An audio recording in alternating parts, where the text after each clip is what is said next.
Hey guys, tonight we're swapping out your pillow mints for rolled up dollar bills and gold medallions because we're heading straight into the sweaty, neon-soaked, absolutely wild nights of 1980s Miami. That's right, the land of sunburns, Don Johnson suits, and of course, more cocaine than you'd find in a midlife crisis rock band's tour bus. If you've ever wondered what it'd feel like to wake up surrounded by flamingos, speedboats, and enough powder to bake 1,000 wedding cakes, tonight is your night. And since this is our brand new channel, before you settle in, maybe take a second to hit like and subscribe, but only if you actually enjoy what you find here. Leave a comment telling me where you're listening from and what time it is for you. Alright, now dim those lights, crank up a little white noise, fan or ocean waves your pick, and get comfortable. Maybe close the blinds, just in case an alligator or a guy in a pastel suit strolls by. Now let's pause for a moment. Have you ever wondered what it was actually like to be a nobody in the middle of Miami's cocaine cowboy era? Did dealers really carry more cash than a small bank? Was there actually so much powder floating around that the air tasted like a piña colada with a kick? How did people survive the nightlife without spontaneously combusting into a pile of sequins and questionable decisions? Did you ever imagine what it felt like to drive a Corvette while both fearing and bribing the local cops? Or why your neighbor suddenly bought a pet tiger? And finally, congratulations.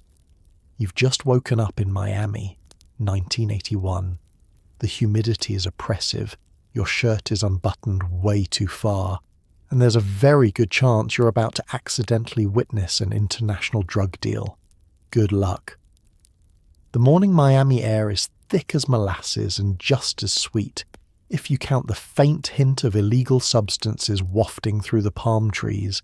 You open your eyes, squint at the sunlight bouncing off chrome, and try to remember if the sound you heard last night was fireworks, gunshots, or just another overexcited iguana. Your sheets are damp, not from fear, not even from last night's dreams, but from the humidity that seeps into everything here. You can feel it, on your pillow, in your bones, even inside the refrigerator. As you sit up, there's a moment of confusion. Was that a siren or a salsa remix in the distance? In 1980s Miami, you get both, often at the same time. You shuffle to the window, tug open the blinds, and instantly regret it. Miami doesn't just greet you with sunlight, it slaps you across the face with it, reflecting off the hood of a cherry-red convertible that definitely wasn't parked there yesterday. There's a man outside in a white suit, gold chain glittering, watering his lawn with one hand and, if you're not mistaken, counting $100 bills with the other. That, or he's just got an impressively thick grocery list. The sounds of the city drift in. The thump of Miami bass from a passing car, the laughter of children who probably should be in school, and the distant chop of a helicopter, methodically circling the same block since dawn. You wonder if anyone in this neighbourhood sleeps past 6, or if they're all just waiting to see which house the news vans pull up to next. Your apartment itself is a time capsule of 1980s dreams and hazards.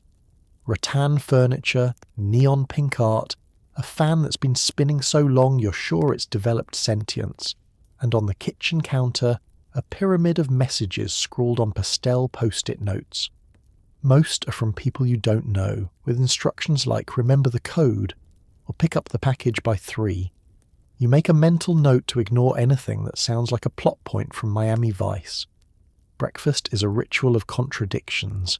You pour yourself a mug of coffee so strong it could be classified as a controlled substance, sip it while peeking through the blinds, and notice your neighbour's mailbox being emptied for the 3rd time this morning by 3 different people.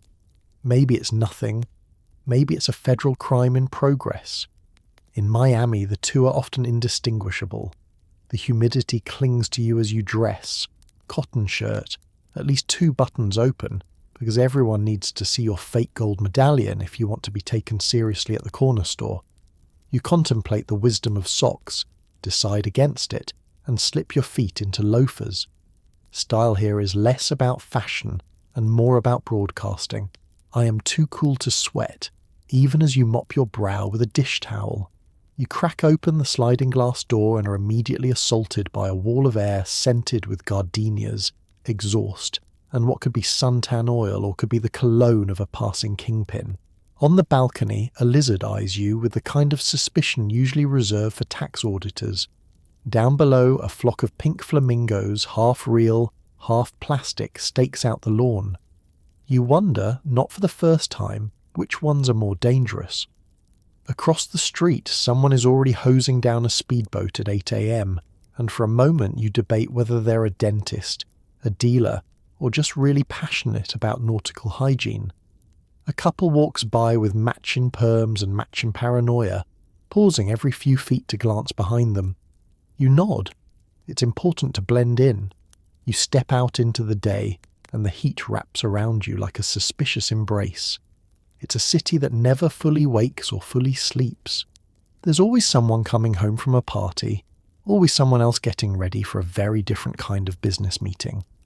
The palm trees sway, but even they look tense. As you lock the door, you're struck by the absurdity and brilliance of it all. In Miami, every sunrise is a reset, a chance to wonder if you'll become a legend, a cautionary tale, or just another rumour in the humid breeze. You can't help but grin. Here, even the iguanas look like they have secrets. And you? You're just trying to survive another day without accidentally stumbling into the news, and that's just in the morning. You shuffle into a local cafe, greeted by a wall of sound, caffeine, and nervous energy.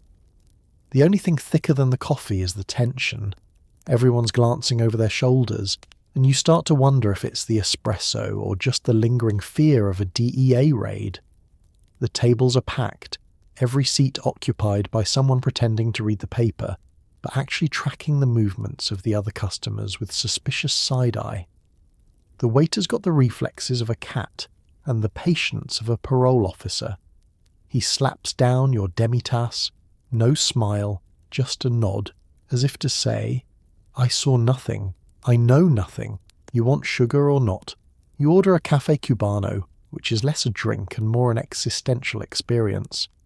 It arrives in a thimble-sized cup looking innocuous, but the first sip punches your brain awake so hard you're sure you've just been legally declared a morning person. The sugar is whipped into a foam so sweet it could have its own hotline, and the coffee itself is jet black and somehow slightly oily, just the way everyone likes it, or else. The locals, mostly exiles, hustlers, and the occasional aspiring telenovela star, gather in tight knots, speaking Spanish at a volume that suggests state secrets are being traded with the croquetas. Every so often there's a burst of laughter, sharp and sudden. Then the conversation drops to a hush when a stranger walks in. In Miami, trust is a luxury nobody can afford, especially not at breakfast. At the next table, a man in sunglasses and a white linen shirt drums his fingers against a briefcase. Is he an insurance agent, a lawyer, or just someone who really likes handcuffing things to his wrist? In Miami, the answer is probably all of the above, and also a side hustle. A woman walks by with heels too high for morning and perfume so potent you briefly lose your sense of direction.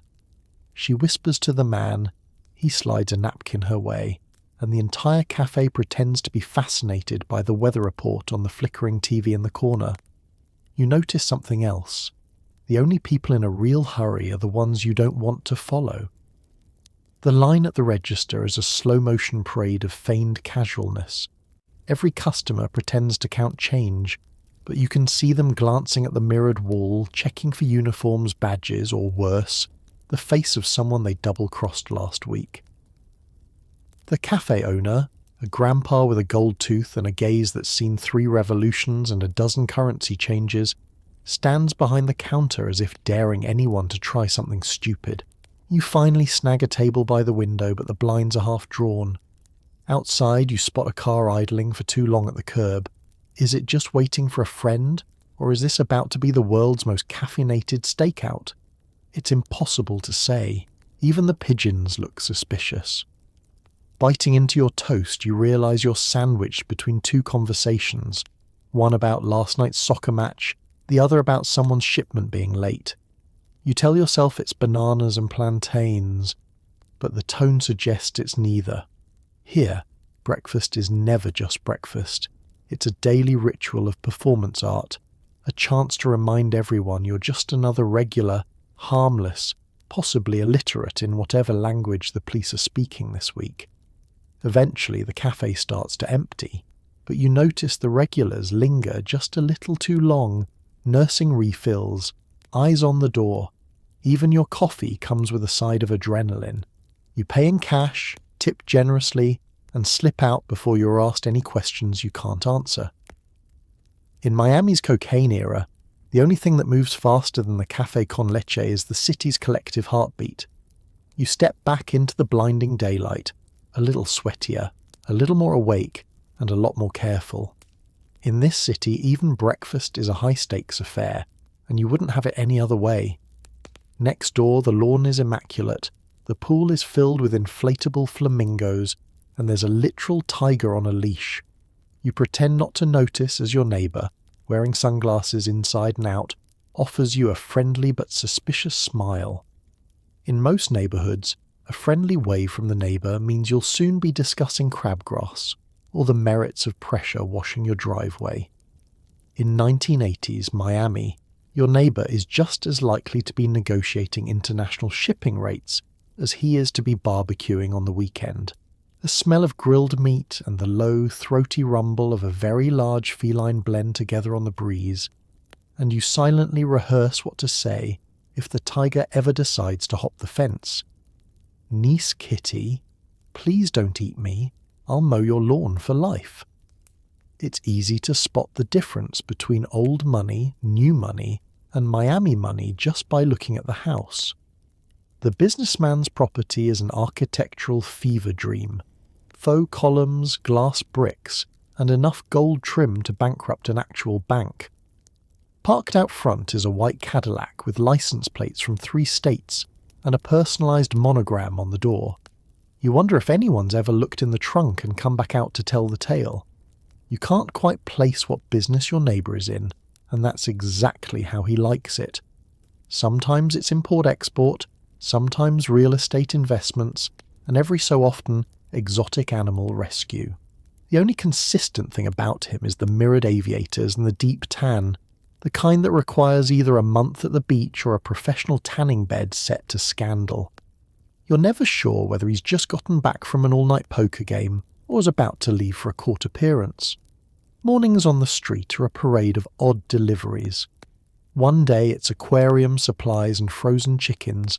The next it's a crate of champagne and something wrapped in tarp that definitely isn't a surfboard. You keep your curiosity locked safely behind a pleasant smile. In Miami, nobody ever asks about the late-night visitors with briefcases or the low-flying helicopters overhead. You value your sleep and your continued existence. Your neighbour hosts parties that seem to ignore time, weather, and every zoning law ever written. Limousines arrive at all hours, and guests wander in looking like they just left a music video shoot. The thump of bass vibrates through the stucco, punctuated by the occasional growl from the tiger, who, let's face it, seems like the only one truly unimpressed by any of it.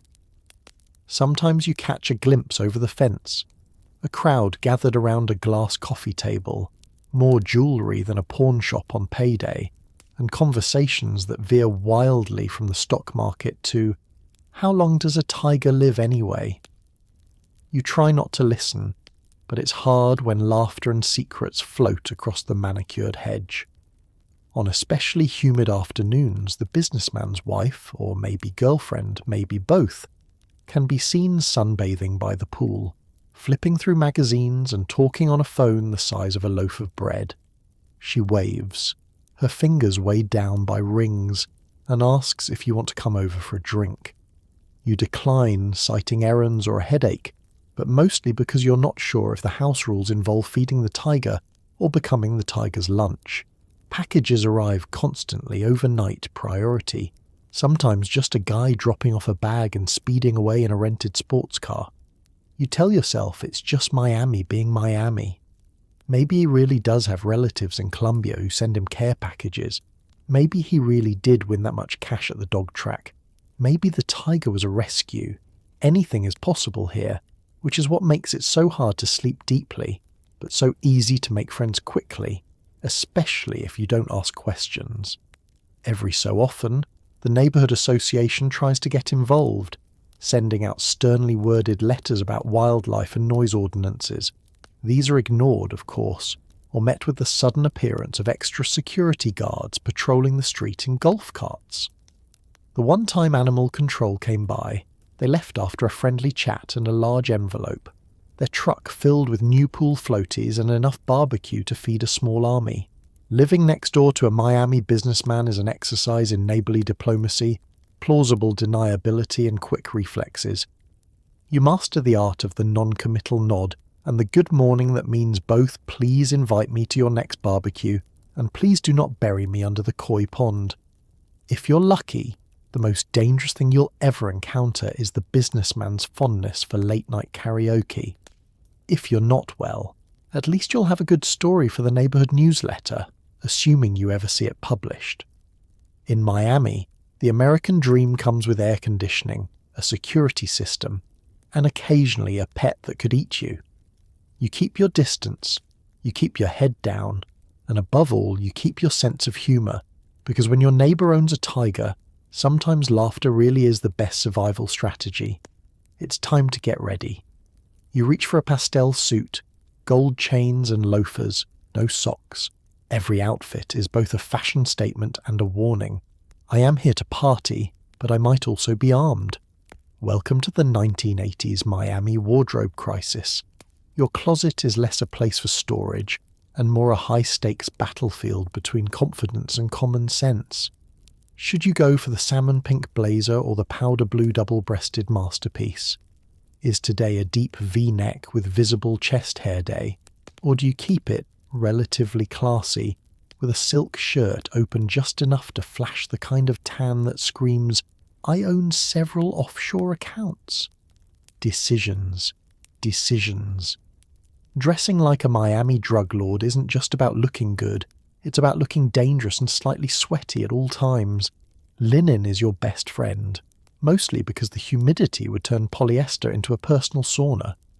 You want fabric that whispers, I can make $5,000 disappear before breakfast, but also I will absolutely cry if I sweat through my armpits on live television.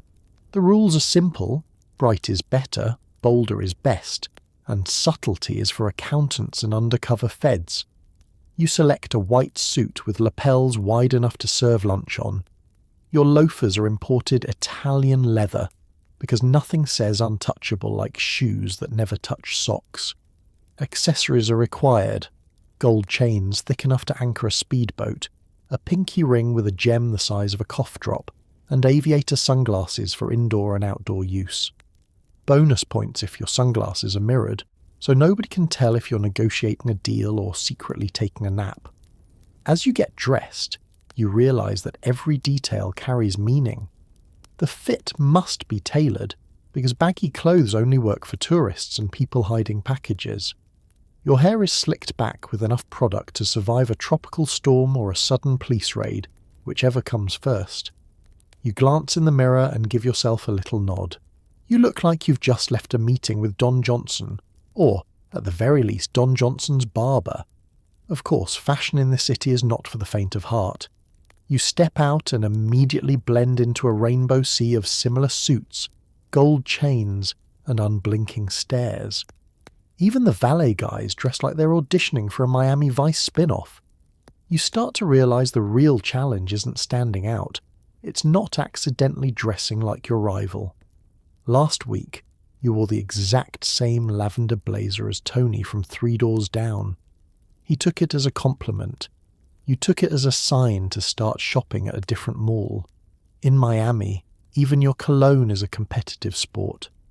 The air is thick with scents that range from understated citrus to explosive nightclub. You spritz yourself liberally, ignoring the warning label. If people can't smell you before they see you, you're underdressed. There's a ritual to getting ready for a night out in this world, A slow build of anticipation as you fasten your gold watch, slip your ID into a money clip, and tuck a suspiciously crisp bill into your front pocket. Your look has to say, I'm here to have a good time, but also I can bribe a bouncer with a single eyebrow raise.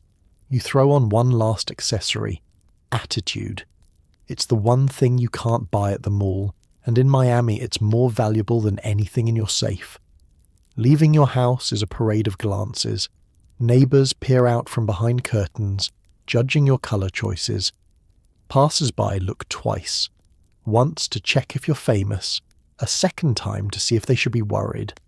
Even the ice cream man gives you a respectful nod. Tonight you'll blend in and stand out all at once, a peacock in a flock of flamingos. Maybe you'll be mistaken for a kingpin. Maybe you'll just be the best-dressed person at the supermarket.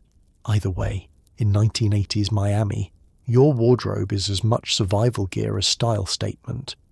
You strut to your car, convertible, naturally, and pause for a second to admire your reflection in the side mirror. Looking this ridiculous has never felt so right. In Miami, dressing like a drug lord is less about crime and more about confidence, comfort, and a deep, unwavering belief that if you look dangerous enough, nobody will ever ask you to wait in line, and if they do well, at least your shoes are comfortable. The city pulses with the constant thump of bass, but it's the background noise, sirens, choppers, police radios crackling, that sets the real rhythm. You learn quickly that a quiet day is just the universe reloading. Miami in the 1980s isn't a place you hear, it's a place you feel, vibrating through your bones and rattling your glassware. Every street, every block, every beat is its own mixtape. There's always a car creeping past, trunk rattling so hard from Miami base it could set off car alarms 3 blocks away. Even the palm trees seem to sway in sync, their fronds shaking with each subwoofer boom like they're in on the party, or maybe just suffering permanent hearing loss. But beneath that celebratory soundtrack is a citywide hum of anxiety. The boom of speakers is punctuated by the rising wail of sirens, sometimes far away, sometimes terrifyingly close. There's always a cop car screaming down Biscayne Boulevard, lights strobing, chasing a convertible that's probably going way too fast for the conditions and the times. Even if you're just trying to enjoy your breakfast, you know the sudden crescendo of sirens could mean anything from a simple traffic stop to the start of a story that ends up on the nightly news. Above it all, the steady chop chop chop of police helicopters becomes so familiar you almost don't notice it until you do. They hover overhead, circling the same neighborhood again and again, spotlights swinging across pools, backyards, and occasionally your own startled face. In Miami, you develop a sixth sense for chopper activity. If the sound gets closer and the spotlight lingers, it's a good time to put down the garden hose, lock the doors, and maybe, just maybe, turn the music down a notch. But only for a minute. Nobody likes a quiet house in this city. Silence makes people nervous. And then there's the language of static. The crackle of a police radio isn't limited to squad cars. Sometimes you hear it from a passing boat, or even a neighbour's kitchen window. Maybe your neighbour is in security. Maybe he just likes to stay informed. Maybe he's picking up broadcasts that you absolutely do not want to know about. Every now and then you catch a code word, a string of numbers, or an address that sounds a little too familiar. You learn to listen with one ear and forget with the other. Neighbourhoods have their own distinct rhythms. In some, it's the rapid-fire Spanish of late-night domino games, the slap of tiles and the slap of laughter. In others, it's the hissing of a dozen garden sprinklers set to the beat of far-away gunshots. Everyone pretends they can't tell the difference between a firework and a warning, but deep down, they know. If you flinch, you're new here. There's always a soundtrack for every mood. Sunsets come with the soft whir of boat engines and distant music drifting from beachfront bars. Salsa, merengue, sometimes a little synth pop leaking from an upstairs window. The city is never still. Even at 3 a.m, when most places pretend to sleep, there's a party somewhere, a street race on the causeway, or a sudden heart-stopping siren that sends everyone ducking behind the nearest potted plant. You realise how quickly you adapt. The first time a helicopter buzzes your building, you freeze. By the end of the week, you can differentiate between police, news, and the rare medevac chopper just by the engine note. When the bass drops in the club and the DJ blends it perfectly with the sound of a passing ambulance, no one even blinks. It's Miami's unofficial remix, and sometimes it's almost funny. The absurd normalcy of it all.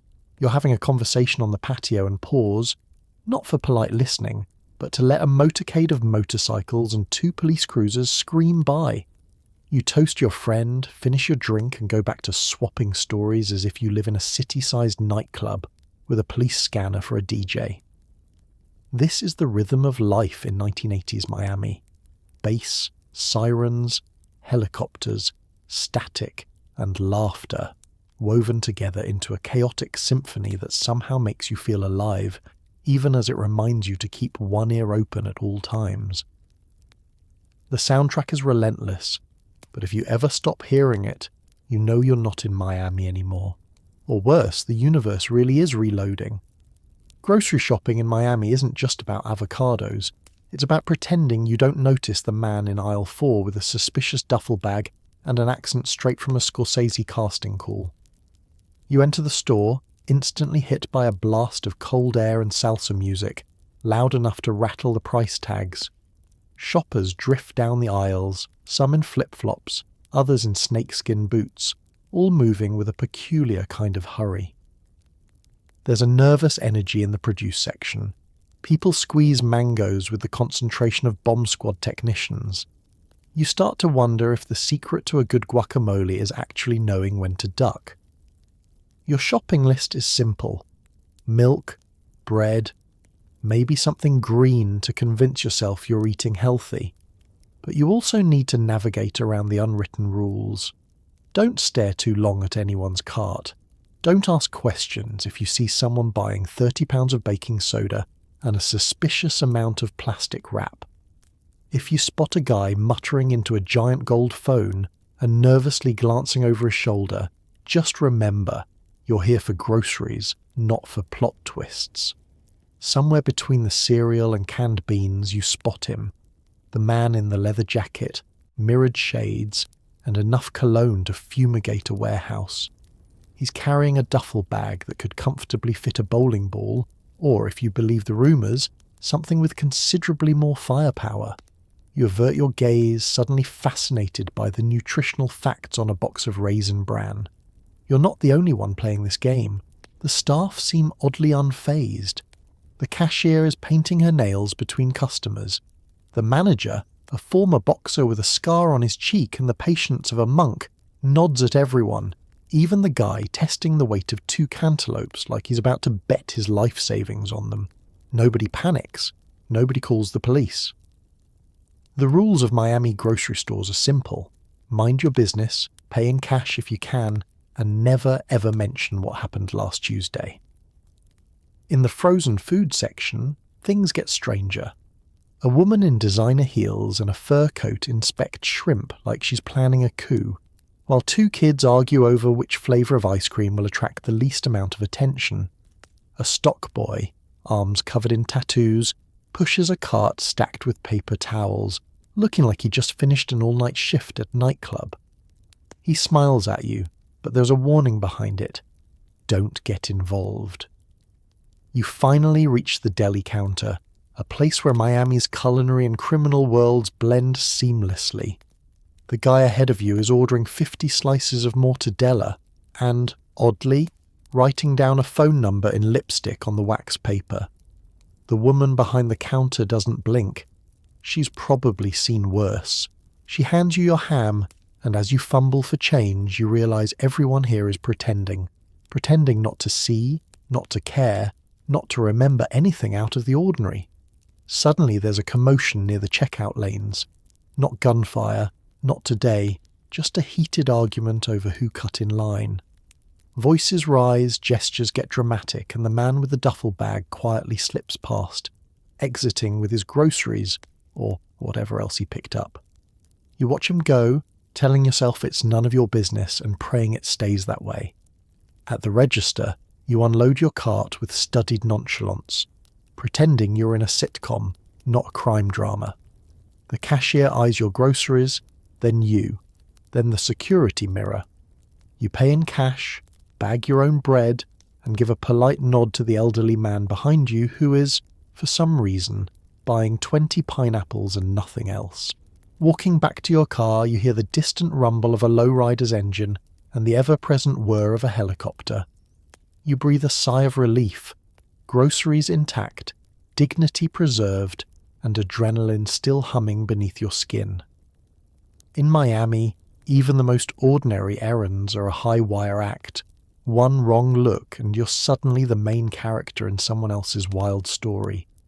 But you made it out, groceries in hand, and only a little more paranoid than before. In the city of sun, sweat and sin, shopping for dinner is just another adventure. One you're grateful to survive, and one you'll definitely never mention to your neighbour with the tiger. You pull up for a wash, and find yourself sandwiched between a white Lamborghini and a battered van with bullet holes. The guy cleaning his rims, he tips with hundreds. You tiptoe away before you become collateral. In any other city, the car wash is where you go to forget about life for 15 minutes. Maybe listen to soft rock while a tired teenager hoses mud off your Civic. But in 1980s Miami, even the car wash feels like the first act of a Michael Mann movie. The sun is high, the air smells like soap, gasoline and a faint whiff of adrenaline. The clientele, a cross-section of ambition, desperation and questionable judgment. To your left, the Lamborghini shines like a fever dream.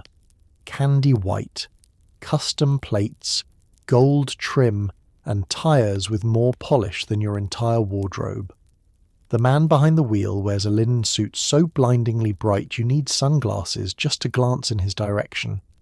He has the look of someone who has never once cleaned his own car, or perhaps his own conscience. The attendant, hands shaking, sprays water carefully around the stack of cash protruding from the glove compartment. To your right is a battered van that looks like it survived a drive-by, a police chase, and possibly a civil war. The side is peppered with holes, definitely not from rust. The van door slides open, and a man steps out, whistling the Miami Vice theme and wearing a smile that doesn't quite reach his eyes. He gives the kind of nod you return only if you want to keep your kneecaps. The car wash workers move with the urgency of people who know what happens if a spot is missed. Nobody asks questions about the reddish stain on the bumper or the mysterious duffel bag tossed in the trunk. Their tips are more than their wages, and the number one rule is simple. Don't ask, don't look, don't get involved. You consider tipping in fives, then spot the guy in the aviators tipping with hundreds, so you decide gratitude is best shown quietly, with minimal eye contact. While you wait, you wander to the vending machine, pretending to deliberate over grape or orange soda, but really keeping an eye on the parking lot.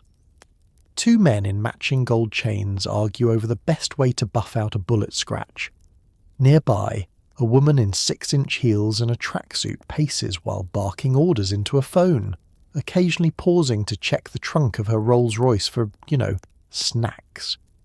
The background music is a cocktail of Latin pop and the distant thump of Miami bass.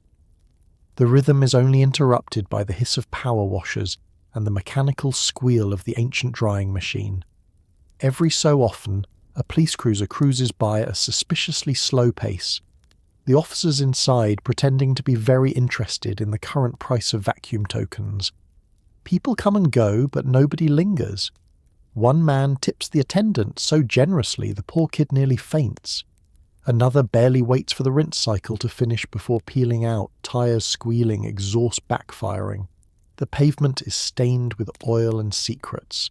You keep your head down, mind your own business, and hope you're invisible. This is not the place for small talk or neighbourly gossip.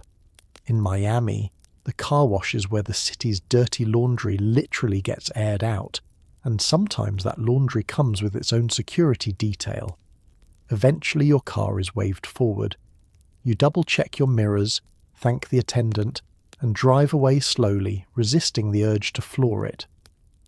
As you hit the main road, you exhale for the first time in 10 minutes. You survived another day in the most dangerous waiting room in America, and you got a free air freshener for your trouble.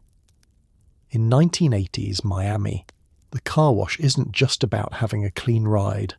It's about surviving the unspoken rules, reading the room, and remembering that sometimes the best way to wash away your worries is to keep your windows rolled up and your questions to yourself.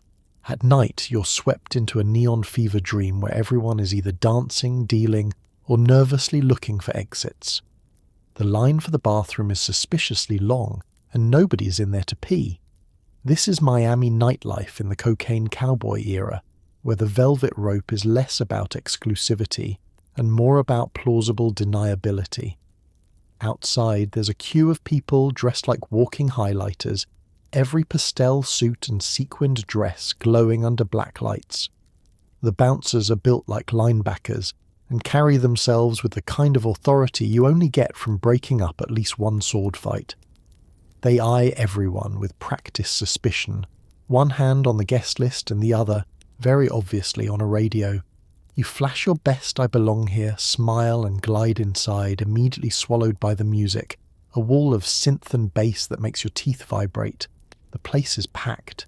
It's standing room only on the dance floor, where bodies glisten with sweat and perfume, moving as if they're one massive undulating organism with a gold chain and a perm. Above the bar, disco balls spin and scatter light like 1,000 tiny promises, most of which are probably illegal. Bartenders pour drinks at a speed that's frankly alarming, shaking cocktails while keeping an eye on the crowd for the telltale sign of trouble, a glass breaking, a sudden hush, or the flash of a familiar badge. You notice immediately that the people here aren't just here to dance. Some are clearly doing business, tucked away in VIP booths under flickering neon. Money changes hands with a quick nod. Packets disappear beneath cocktail napkins, and the air is thick with the scent of expensive cologne and even more expensive risk. You make your way through the crowd, doing your best not to bump into the wrong person. Here, status is measured in wristwatches and shoes. The shinier, the scarier. Some people never take off their sunglasses, even at midnight, and you realise it's not a style choice, it's self-preservation. Eye contact is currency, and you spend yours carefully. The DJ spins a relentless set, each beat punctuated by the occasional shriek of laughter or the snap of a Polaroid. The club photographer, who you're fairly certain is being paid in both cash and plausible deniability, flits around, snapping shots of people who will be telling very different stories about tonight come sunrise. Somewhere a minor celebrity is holding court, surrounded by admirers, bodyguards, and an aura of "please don't ask what I do for a living." You eventually get thirsty and wedge yourself up to the bar, where the bartender slides you something electric blue with a little umbrella. It tastes like childhood candy and grown-up regrets. To your left, a woman in a gold dress slips something into a man's jacket pocket. To your right, a man in a white blazer checks his pager, then quickly tucks it away as a couple of plainclothes cops saunter by, trying way too hard to look like they're not working. And then, the gunfire. It's not every night, but often enough that nobody panics. A pop, maybe two, muffled by the music and drowned out by the DJ's decision to crank the volume even higher. Dancers freeze, then keep moving, as if collective denial is the city's real superpower. The bouncers close ranks, a few people slip out the side door, and the party resumes, a little tighter, a little wilder, as if acknowledging danger only makes it stronger. You decide to check out the infamous bathroom line, finding a collection of jittery clubbers, two guys arguing over a debt, and one person genuinely desperate to use the facilities for their intended purpose. Poor soul. Nobody pays much attention to the hand dryer, but there's a steady stream of exchanges happening in the shadows.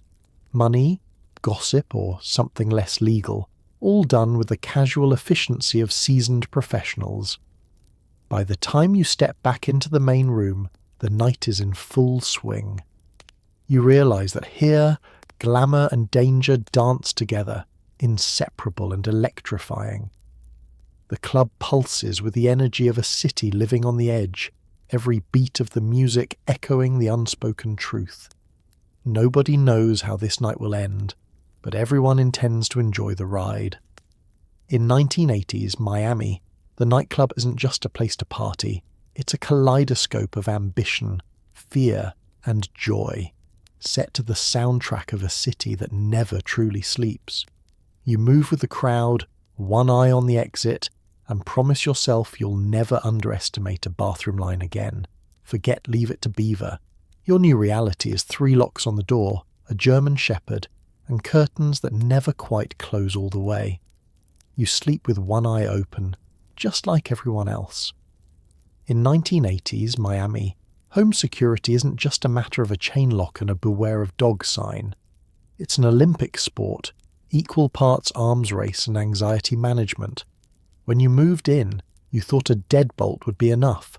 Now, you know better. You have a deadbolt, a chain, a sliding bolt, and a strategically placed baseball bat by the bed. It's less welcome home and more enter at your own risk. The local locksmith knows you by name, and your hardware store punch card is full. Your house is your fortress, but also a reminder that trust is not included in the lease. The windows have bars, decorative of course, to blend in with the neighbourhood's Mediterranean prison aesthetic. The backyard fence is topped with sharp metal spikes, and the mailbox has a tiny lock, as if stopping nosy mail thieves will somehow keep out the actual criminals. You keep a flashlight and a heavy-duty mag light under the pillow, just in case the power goes out, or you need to send a not-so-subtle message to anyone breaking in. You never, ever answer the door without peeking through at least 2 different peepholes and asking, "Who is it?" 3 times. Even then, you're not convinced. Delivery drivers get the 3rd degree. Friends must recite a password or, failing that, bring pastries. The last time a stranger rang your bell, you watched from the kitchen with your German Shepherd barking like he'd just discovered his true purpose in life. Paranoia is a lifestyle. Every car that rolls slowly down the block earns a suspicious glance through the blinds. The city is full of stories, neighbours who vanished overnight, houses that were hit for reasons nobody discusses, front lawns that suddenly sprout new no trespassing signs. You start to recognise the rhythm. Late-night engine noises, the squeak of bicycle tyres at 2 a.m, the way even the raccoons look both ways before crossing the yard. Alarm systems become less of a luxury and more of an obsession.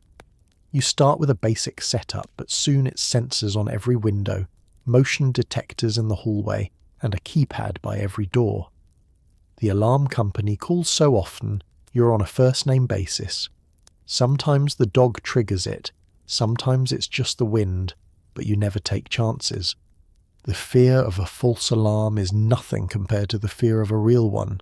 Your neighbours aren't any more relaxed. You trade security tips over the fence, who has the best cameras, which alarm stickers actually work, and whether it's worth it to hire a private patrol that's just a guy named Eddie, driving around in a 1979 Monte Carlo with a flashlight and a bad attitude. You hear about a new lock-picking technique, and by sunset you've replaced every lock in the house just in case. Even sleep is a strategic affair. You position the bed so you have a clear view of the door. The German Shepherd takes first watch at the foot of the bed, occasionally growling at shadows. You keep your phone, landline of course, on the nightstand, set to speed dial the police, the alarm company, or your neighbour Bob, who claims he knows a guy. Nightly rituals include one last sweep of the windows, a quick test of the alarm, and mentally reviewing the escape plan in case you need to bail through the bathroom window. You think about the good old days when a secure home just meant remembering to lock up at night. Now, security is a state of mind, a careful balance of preparedness, suspicion, and just enough bravado to convince yourself you can handle whatever comes through the door. Maybe you hang a rosary over the doorframe or tuck a lucky charm under the doormat. Maybe you leave the porch light on all night. not because you expect anyone, but to send a message. This house is awake, alert, and not worth the trouble. In Miami's cocaine era, you learn that peace of mind isn't bought with four walls. It's built on vigilance, good locks, and the unwavering loyalty of a dog that takes his job way too seriously.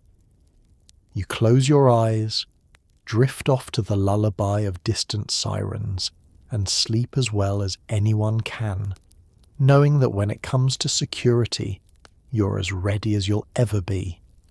Your family dinners now come with side dishes of nervous laughter and whispered warnings. Grandma runs the books, Cousin Joey delivers the packages, and nobody ever talks on the phone for more than a minute. In 1980s, Miami family business has a whole new meaning. The American dream comes with a dash of oregano, a suitcase full of small bills, and the kind of complicated accounting that would make an IRS agent weep. At the heart of it all is Grandma, sweet, steel-willed, and terrifyingly efficient with a ledger. She's the reason your family is both feared and fed. Her pasta is legendary. Her ability to balance the books while watching her stories is the stuff of local legend. Dinner at your place is a high-wire act. Plates of arroz con pollo are passed down the table alongside warnings like, "Don't talk about work, and remember, you saw nothing." The tablecloth is plastic, easy to clean, easy to replace. The centerpiece, a vase of silk flowers and a calculator with the buttons worn smooth. When Grandma says grace, you all bow your heads, knowing she's praying for both your souls and your offshore accounts. Cousin Joey, the family's courier, never stays for dessert. He's always got someplace to be, usually with a package in the trunk and a story he'll never tell. Joey's handshake is worth more than a contract, and his directions are always vague. Take this to the place. You know the one. You nod and pretend you do. Phones are for emergencies only. Real emergencies. The kitchen phone cord is stretched thin from being yanked out of the wall mid-conversation. If someone calls and asks for the boss, everyone freezes. If Grandma answers, it's always the same. Wrong number. Try the bakery. You know there's no bakery. There never was. The family business runs on a need-to-know basis, and most of the time, you'd rather not know. Uncle Manny works in real estate, which you assume means he buries things that aren't strictly legal in the backyard. Aunt Rosa manages inventory, which is why the basement is full of suitcases, shrink-wrapped in plastic and labelled winter clothes. Every so often, someone suggests opening an actual legitimate business, a sandwich shop, a car wash, but it never goes further than the planning stage. Too many questions, too many forms, too little plausible deniability. Children grow up fast in this world. By age 10, you know how to answer the door without letting anyone see inside, how to memorize a fake last name, and how to turn any conversation with a stranger into a weather report. Your school lunches are packed with both snacks and vague warnings about stranger danger, but in your house, the real danger is saying the wrong thing to the wrong person. Holidays are an exercise in plausible innocence. Christmas is equal parts celebration and tax write-off. Gifts are exchanged in brown paper bags, and every toast is made with a nod and a wink. May next year bring good fortune, and fewer audits, Grandma says, raising her glass. Laughter erupts, a little too loud, a little too nervous. Despite the tension, there's real love here. Family sticks together, even if it means covering for someone's late shift or pretending not to notice the new boat in the driveway. Grandma's pride isn't just in her recipes, but in her record-keeping. Every dime, every deal, every IOU. Her books are so immaculate the Vatican might consider canonizing her just for balancing the checkbook. Still, there's a toll. You never invite friends over, never stay on the phone too long, never ask what's in the trunk. The family business is both a shield and a weight. You dream about simpler times, quieter meals, fewer secrets. But in Miami, secrets are the family currency. So you eat your arroz, laugh at Joey's bad jokes, and clear the plates while Grandma counts the cash at the table. As long as she runs the books, the house runs smooth. But deep down that in this city, every family has a business, and every business has a story that nobody ever writes down. The line at the laundromat is long, but it's not for quarters. You discover that washing money in Miami is as literal as it gets, first in the machine, then in real estate. In most places, laundry day is an afterthought, something you do in sweatpants, armed with a handful of coins and low expectations. But here, laundry is a competitive sport and a minor criminal enterprise. The super suds on Calle Ocho doesn't just run on tide and hope. It runs on nervous glances, code words, and enough cash to make the soda machine weep with envy. Inside, the hum of washing machines is drowned out by the rustle of paper. Lots and lots of paper. Men in linen suits and gold chains haul gym bags through the door, careful not to spill their secrets or their cash on the linoleum floor. The regulars keep to themselves, eyes fixed on the spinning dryers, but every so often you catch a nod, a handshake, or the nervous shifting of a duffel bag stuffed just a little too full. You quickly learn that Miami's dirty laundry isn't always just metaphorical. Bills come in with mysterious stains, the faint odour of cologne and fear clinging to the fabric. The attendant barely bats an eye, she's seen it all before. She sorts hundreds the way other people sort socks, and has a special spin cycle for bills that smell like seawater and regret. The rules of laundromat etiquette are simple. Don't ask about the suds in machine 6. Don't take someone else's dryer unless you want to join their money trail. If a machine is running with nothing inside, it's probably doing someone a favour, counting cycles as a cover story. You try to blend in, clutching your humble basket of t-shirts, hoping nobody notices your nervous fascination with all the duffel bags and hush-hush conversations. But the laundromat is just the start. Once the bills are freshened up, the next stop is the real heart of Miami's money washing, real estate. Here, houses change hands faster than you can fold a fitted sheet, each one bought with new money that somehow passed through 100 wash cycles. Realtors are less concerned with school districts and more interested in cash offers, suitcases preferred, questions discouraged. Condo towers rise overnight, sometimes occupied, sometimes not. A mansion goes up on Star Island, purchased by an international investor nobody's ever seen. Suddenly the city is dotted with properties nobody actually lives in, just pristine mailboxes and the occasional tiger in the backyard.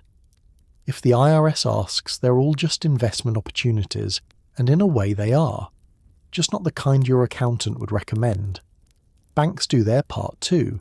Miami's local branches get creative. Cashier's checks, shell companies, and the occasional off-the-books favour. It's a dizzying waltz of paper trails and plausible deniability.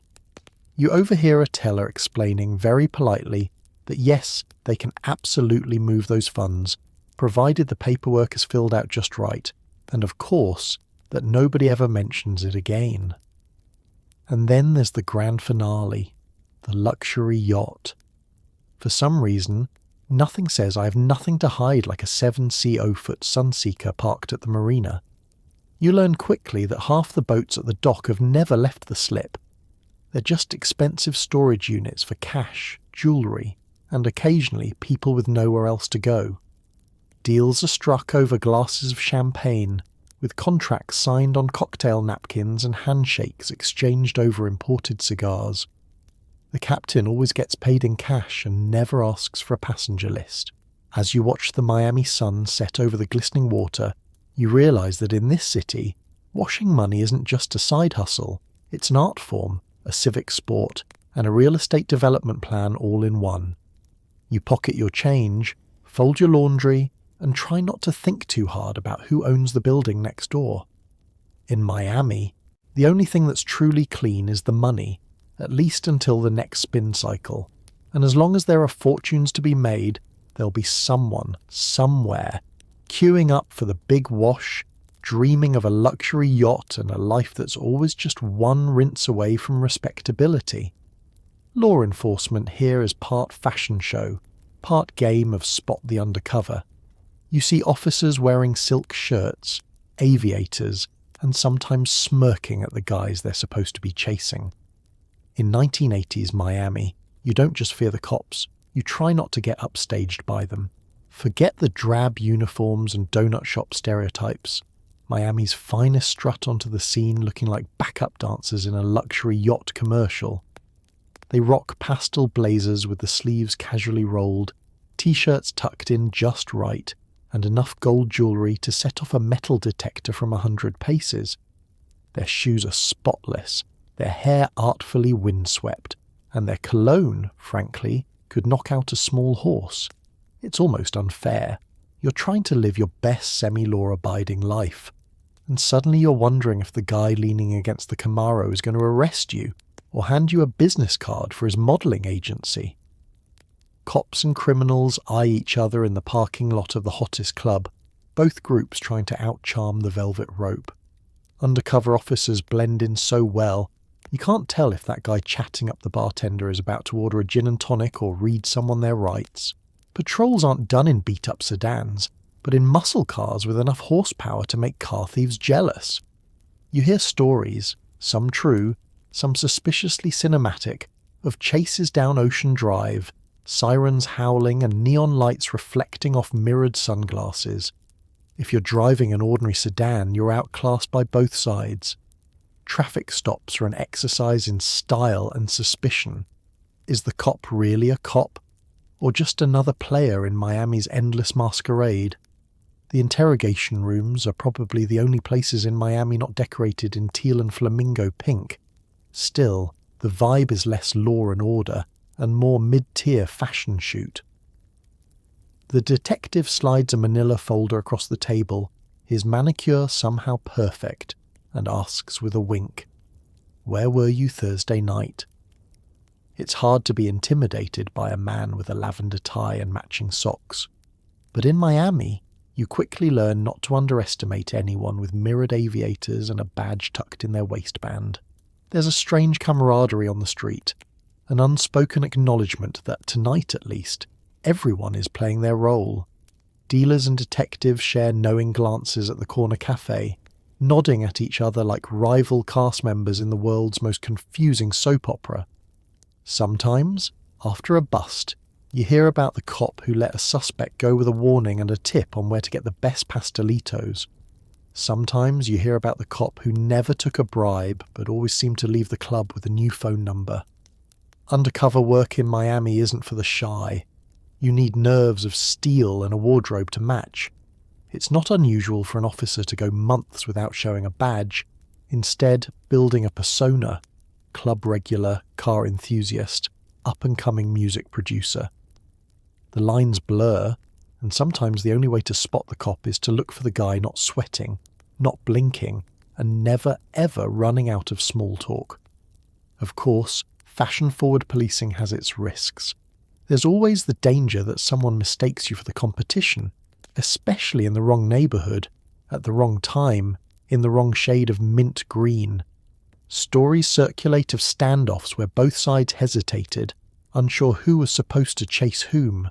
It's less about justice, more about not ruining the crease in your slacks. For the everyday resident, it means you develop your own sixth sense. You look for the small tells, the way a tourist checks his reflection in a storefront window, or how a club promoter has shoes shine to a suspiciously professional gleam. In Miami, the only thing harder than staying out of trouble is keeping up with the latest in undercover couture. So you watch from your porch as a patrol car glides by, windows down, bass thumping. The officers smile, wave and wink, all charm and teeth, more TV star than public servant. You wave back, grateful that at least in Miami, if you're going to get caught, it'll be by someone with excellent taste and hopefully a gentle touch. And as the city glows under another neon sunset, you remind yourself, in Miami, the law always has a look, and you'd better hope you're not wearing the same outfit as the guy who's about to read you your rights.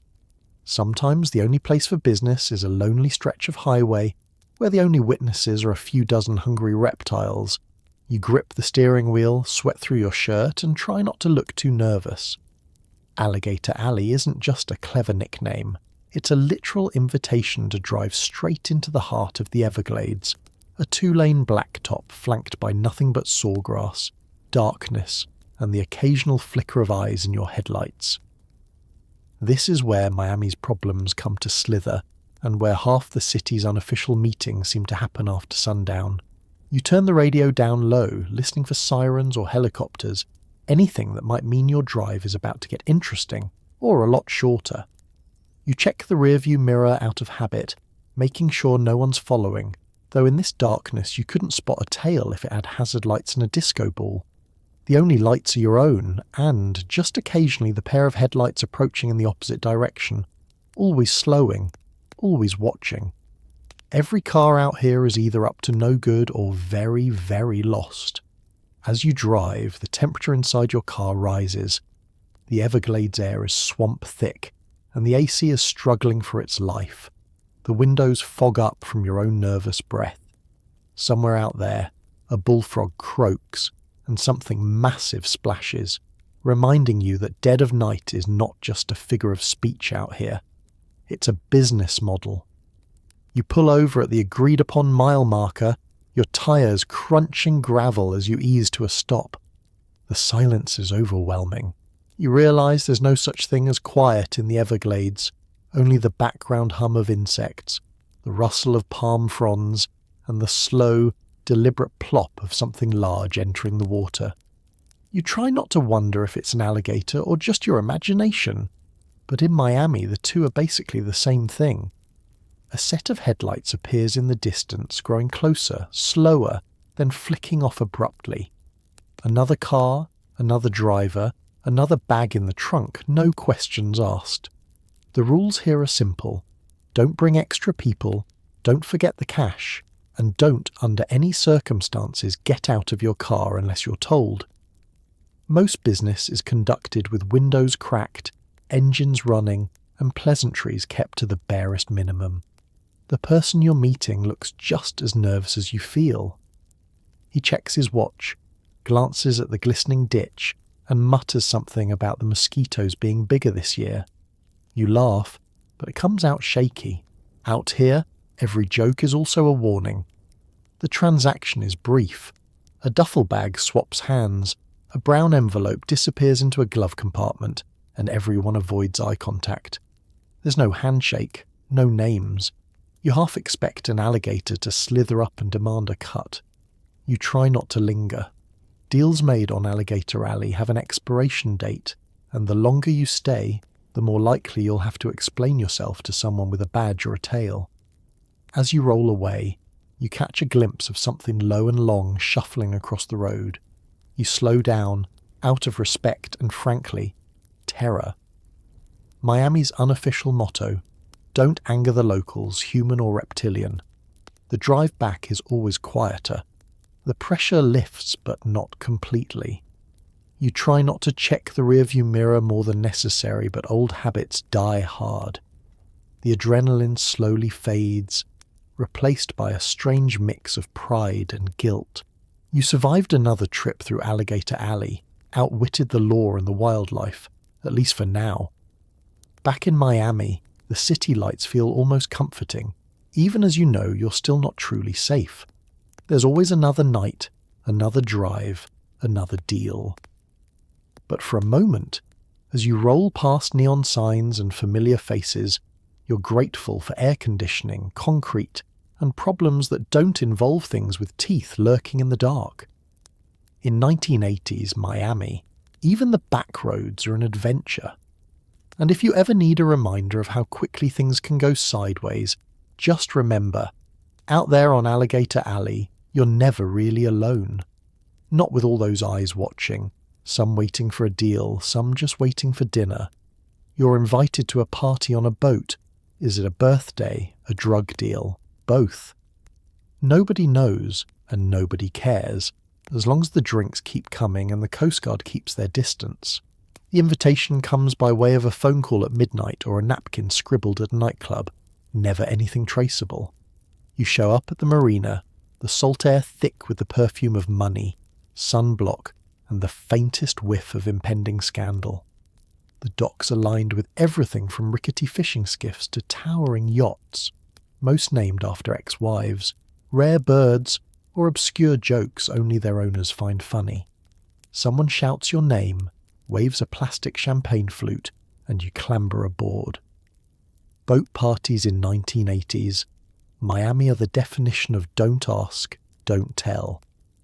The crowd is a mix of local celebrities, minor criminals, hopeful models, and the occasional vacationing dentist who just wanted a tan and now finds himself toasting with a cartel accountant. Music blares from waterproof speakers, mostly Miami bass, the kind that makes the water vibrate and seagulls reconsider their life choices. The boat rocks as people dance, laugh, and slip cash to the bartender, who seems to have bottomless coolers of everything except water. The host, of course, is nowhere to be found for the first hour. When he finally appears, it's with the dramatic flair of someone who's just arrived from a secret mission, shades on, linen shirt unbuttoned, tan lines suggesting a complex relationship with the sun. He raises a glass, shouts a welcome, and disappears below deck with two men carrying a suspiciously heavy cooler and the kind of duffel bag you only see in heist movies. On deck, nobody seems bothered. There are stories swirling in the warm breeze about a guy who brought a tiger to last week's party, about someone who lost a Rolex and possibly a finger during a high-stakes poker game, about the time the Coast Guard showed up, got handed a couple of party favours, and politely sailed away with a cooler of imported beer. Whether any of it is true is beside the point. The first rule of Miami boat parties is, if you can't prove it, it's just local colour. Speedboats dart past like water bugs, engines screaming, their pilots a blur of gold chains and windblown hair. You watch as two boats trade packages mid-bay, barely slowing down, everyone pretending not to notice. The only things faster than the boats are the rumours. Who got caught? Who got paid? Who might not make it to the next party? You sip your drink and try to look unremarkable, which in this crowd means you're at least 3 accessories short. As the sun sets, the city skyline turns to gold, the water glows, and someone inevitably tries to jump off the upper deck, usually for a dare, occasionally to avoid being seen by an unexpected helicopter. On the lower deck, business is being conducted with the solemnity of an art auction. Bags are swapped, briefcases are opened, and documents are signed using someone's back as a desk. You take a turn at the rail, looking out over Biscayne Bay, watching fireworks go off from another yacht. Hopefully fireworks. The Coast Guard zips by at a respectful distance, waving, maybe recognising half the guests, but knowing it's just not worth the paperwork tonight. At some point, a conga line forms, snaking from bow to stern, with a mixture of laughter and whispered negotiations. The DJ shouts out birthdays, anniversaries, and occasionally coded warnings about incoming rain or incoming rivals.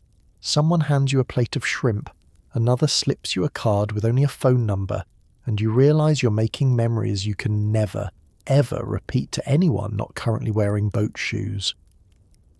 By midnight, the party is in full swing, the waves and worries both forgotten. The only rule left is this: don't ask, don't answer, and don't look too closely at what's being stashed in the galley. You make a mental note to check your shoes for diamonds or contraband when you get home. In 1980s Miami, a boat party is the ultimate escape, floating, fleeting, and as full of secrets as the city itself. You raise your glass, toast to the unknown, and promise yourself that next time you'll at least pretend to care about whose birthday it actually is. Mansions spring up like mushrooms after rain, each more ostentatious than the last. Marble columns, indoor pools, and enough security cameras to make Fort Knox jealous. In 1980s Miami, the skyline doesn't just rise, it erupts.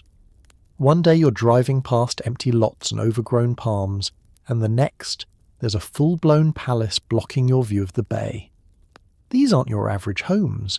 They're a dizzying mashup of Mediterranean excess, Hollywood fantasy, and pure, unfiltered ego. If Versailles and Scarface had a love child, it would buy real estate right here. You can spot a cocaine palace a mile away. For one thing, there's always a new layer of imported Italian marble being added to the facade. No two columns are the same height, but that's the point. Symmetry is for peasants, not kingpins. Inside, there are chandeliers the size of golf carts, bathrooms big enough to host a small wedding, and gold-plated everything. Faucets, toilet handles, even the fish tank trim. The kitchens, stocked with caviar, crystal, and, inevitably, a secret compartment or two, just in case you need to make evidence disappear before breakfast. The driveways are lined with cars that look like they should have their own zip codes.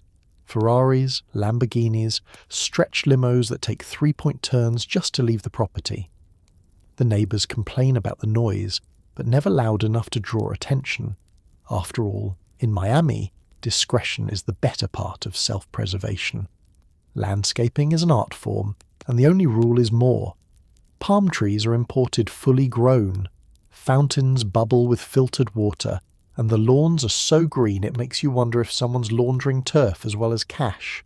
Gardeners work around the clock, trimming hedges into the shape of leaping dolphins, dollar signs, or occasionally something less family-friendly. But it's not all parties and peacocks. Security is paramount. Every mansion has a high wall, a gate with an intercom that sounds like a Bond villain's lair, and an army of cameras covering every possible angle. You know you're in trouble if you hear the buzz of drones before you even ring the bell. Behind the scenes, security teams watch monitors in air-conditioned panic rooms, ready to trigger the alarm or, in extreme cases, release the guard dogs, which rumour has it include everything from Dobermans to exotic jungle cats. Inside, the decor is both breathtaking and baffling. Glass staircases spiral up to rooftop gardens. There's always a painting, never straight, of some unnamed European nobleman, and the hallways are lined with statues that seem to watch you as you pass. The master bedroom is less a place to sleep and more a set from a soap opera. Mirrored ceilings, velvet drapes, and a waterbed that costs more than your entire net worth. In the corner, a safe the size of a refrigerator hums quietly, full of cash, diamonds, or just tomorrow's breakfast receipts. The parties here are legendary. At any hour you might find models sunbathing by the indoor pool, chefs whipping up four-course meals at 3 a.m, or a mariachi band serenading a poodle in a designer sweater.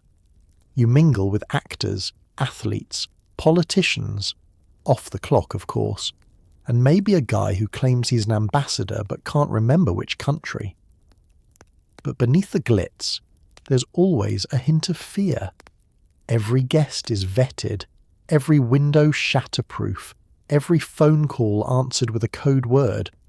Cops drive by and wave, reporters try to peek over the hedges, and the neighbours double-lock their own doors just in case. You leave the party with the sense that the house is watching you, counting heads, keeping secrets. In Miami, a mansion isn't just a home, it's a status symbol, a fortress, and sometimes the last line of defence between a kingpin and the chaos of the outside world. The Cocaine Palace is more than just stone and stucco. It's the city's wild ambition, sealed in gold leaf and guarded by 1,000 blinking lights. And in the morning, when the sun hits the marble just right, you realise that here, even the shadows are rich. Sometimes you spot more than tigers. Maybe it's a monkey in a diaper, or, if you're lucky, an elephant being hosed down behind a mansion. In Miami, the only limit is your budget and possibly animal control. In most cities, exotic animals are things you see at the zoo or on a questionable television special about wildlife gone wild. In 1980s Miami, however, it's entirely possible that the guy down the street keeps a jaguar as a guard cat, or that your neighbour's idea of a petting zoo includes animals that could flatten your car. You've heard rumours, peacocks on patios, parrots screaming in 3 languages, and at least one camel that's been spotted wandering through a drive-through. You assume these are urban legends until you look out your window and realise they aren't. It's not just a status symbol, it's a lifestyle statement. When you're knee-deep in cash and running out of ways to impress guests, why stop at a pool or tennis court when you can install a full-fledged menagerie? The local pet stores get more requests for raw meat than dog food, and there's a guy on speed dial who can deliver a goat at midnight. No questions asked.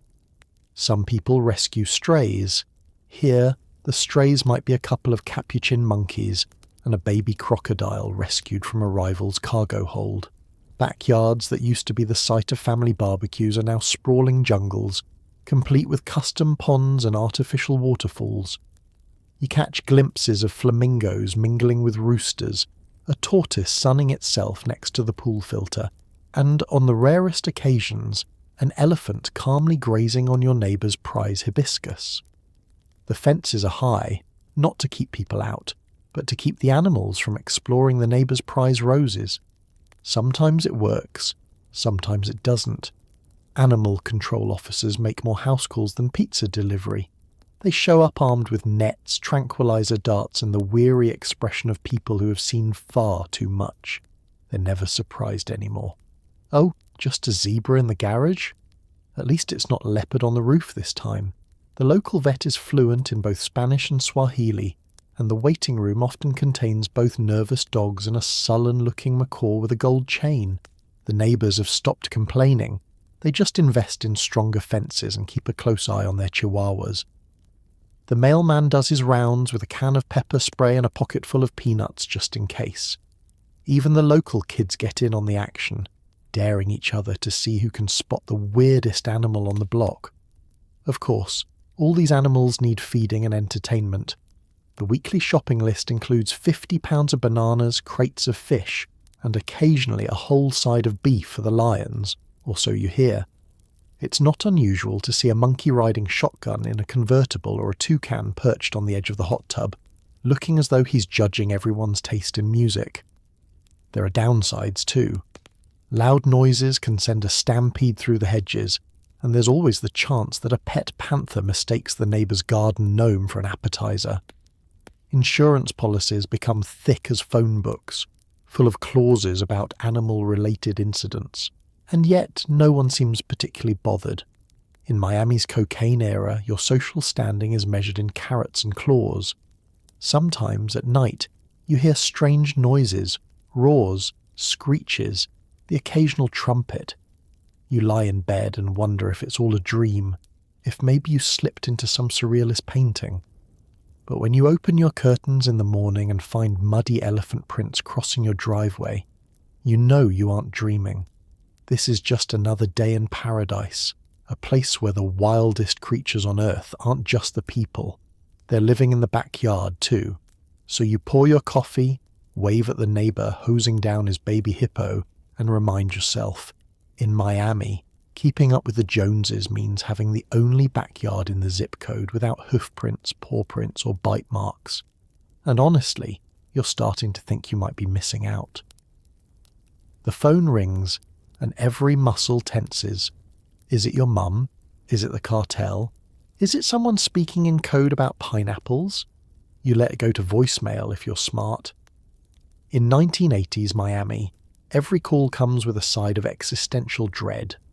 Gone are the days when you could pick up the phone with a breezy hello and expect to hear a telemarketer, a wrong number, or your aunt calling to gossip. Now every ring could mean a missed delivery, a coded threat, or someone hoping you'll confirm their alibi. You learn quickly that phones are tools for business, and business is never good if it comes after midnight. You develop a sixth sense for dangerous calls. The phone rings twice, pauses, then rings again. Is that the signal?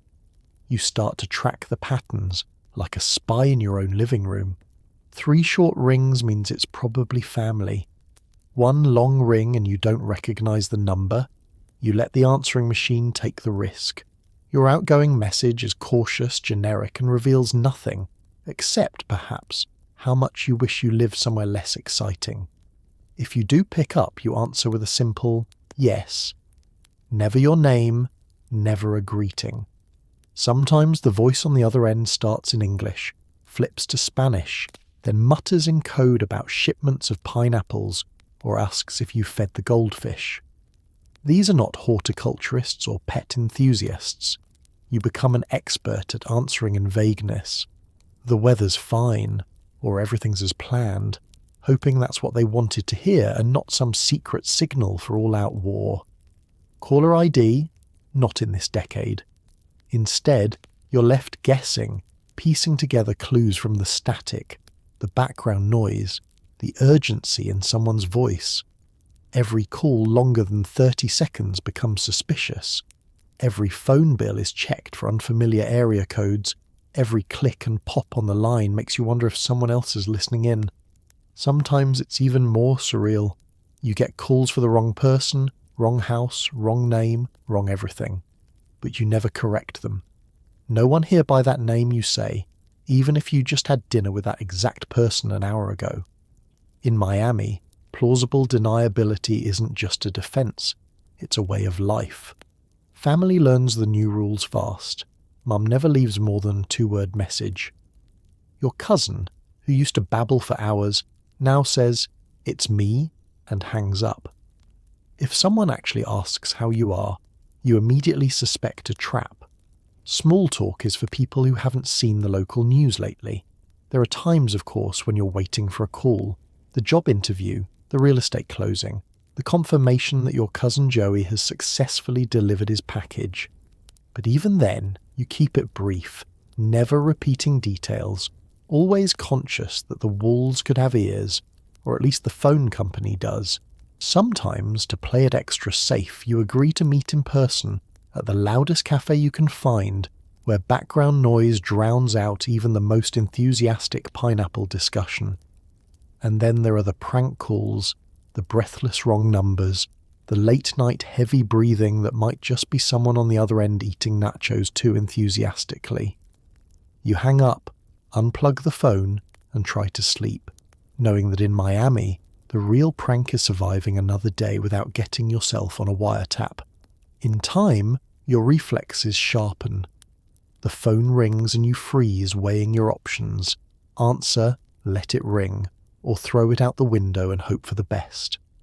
Some neighbours have ditched landlines entirely, switching to pagers, encrypted radios, or, for the ultra-paranoid, no communication at all.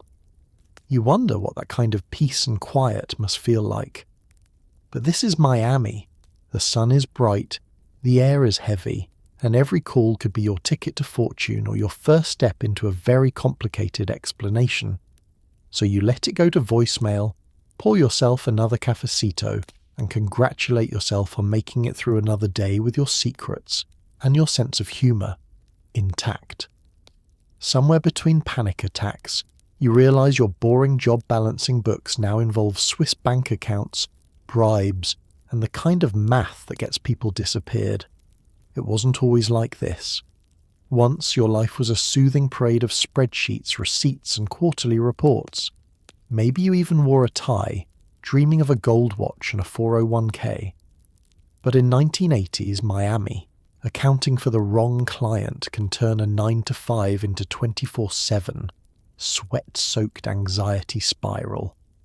Now you spend your days hunched over ledgers that weigh more than your conscience, trying to remember if today's deposits were clean or just temporarily out of circulation. Your office looks normal from the outside, a little sign, a rubber plant by the door, the hum of an old calculator. But inside, the details get fuzzier. You keep 2 sets of books, one for the IRS, one for the family. The third set, the real numbers, never leave your head. The paper trail zigzags from Miami to Zurich, up to the Caymans, over to Panama and back again. You quickly learn there are no frequent flyer miles for international wire fraud. Every morning, you wake up hoping for a boring day. Instead, you're greeted by a parade of clients who pay in cash, never sign their real names, and have very strong opinions about decimal placement. You're not just balancing budgets, You're balancing the kind of secrets that keep you up at night. Your desk drawer contains more burner phones than pencils, and your pockets are always full of receipts, gum wrappers, and a gnawing sense of dread. Lunch breaks are a thing of the past. You eat at your desk, scanning for cars that linger too long outside your building, listening for the click on the phone that means you're being recorded. You've started to recognise the look, the one a client gives you when they need to know if their business expenses can be written off, or if you'll be writing your will instead. You become an expert at polite evasions. I'll check with my supervisor, and let's schedule a follow-up, both of which translate to let me call my lawyer. Sometimes you're paid in cash, sometimes in envelopes, and once in gold coins that you immediately buried in the backyard. The bills always have that crisp, fresh from the vault feel, sometimes stained with cologne, sometimes just with the unmistakable perfume of adrenaline. You learn that a safe is never safe enough, and that banks are for suckers. The real storage is wherever nobody would think to look, behind false walls, under floorboards, or in the tank of a vintage Cadillac parked just for show. The math gets weird. You're not just subtracting and adding anymore. You're laundering, structuring, and hiding. You invent shell companies like most people invent sandwich recipes, and the best cover story you can muster is consulting. You sign off on consulting fees for amounts that could buy a small island. You know which receipts are fake, which are creative, and which are ticking time bombs. Then come the bribes. At first it's a finder's fee, then it's a facilitation payment. Pretty soon you're managing a side spreadsheet just for miscellaneous gratitude. You keep a running list of people who are in the know and those who are better off out of the loop. You wonder if you'll ever get to retire or if you'll just vanish one day, your absence marked only by a suspicious gap in next quarter's ledger. The worst part? You can't talk to anyone about it. Your family asks why you're so jumpy. Your friends think you're rich. Your barber notices you're greying at the temples. You start carrying Tums everywhere, not for lunch, but for nerves. At the end of the day, you lock up, set the alarm, and drive home by 3 different routes. The biggest lesson you've learned? In Miami, accountants are just as expendable as anyone else, especially when you know exactly where the money's buried. So you file your reports, say your prayers, and keep a bag packed just in case. In this town, the numbers never add up to peace of mind, but if you're careful, at least you'll be around to balance the books tomorrow. Sometimes violence doesn't wait for the dark. You're just reaching for the cereal when someone shouts, and suddenly the frozen section is less about popsicles and more about cover. In 1980s Miami, you learn quickly that danger comes in all flavours, and sometimes the most mundane errands turn into scenes straight out of an action movie. The supermarket is no sanctuary. Fluorescent lights, sticky floors, the faint whiff of overripe plantains, this is where the city's chaos collides with suburbia. You're pushing your cart, thinking about whether to splurge on imported olives, and then it happens. Voices raised, a scuffle near the checkout, and a split second later, something loud enough to drown out the piped-in soft rock. At first, you're not sure if it's a firecracker or just Miami's weirdest product recall. But when shoppers start dropping behind displays of cereal and canned beans, you know this isn't a sale on frozen peas. Instinct kicks in. You flatten yourself against the shelf, heart pounding, praying the commotion doesn't migrate toward the dairy case. Someone yells, maybe in Spanish, maybe just in panic, and you catch a glimpse of 2 men in matching white linen, waving pistols like they're coupons. Shoppers scatter in all directions, some pushing carts as shields, others just abandoning their groceries and diving into the nearest chest freezer. The store manager, who's seen this kind of thing before, hits the floor, muttering about hazard pay. The intercom crackles to life, broadcasting a soothing reminder about double coupon day, while bullets ping off the freezer doors. You peek out, because in Miami, curiosity is sometimes stronger than common sense. The gunmen are arguing over a bag of something that definitely isn't on sale. Maybe it's cash, maybe it's something else. The details hardly matter when you're staring at the business end of a Glock between the popsicles and the frozen lasagna. The chaos is surreal. An elderly woman grabs 3 boxes of cornflakes before hitting the deck, determined to get her shopping done. Kids huddle under the bakery counter, clutching pastries for dear life.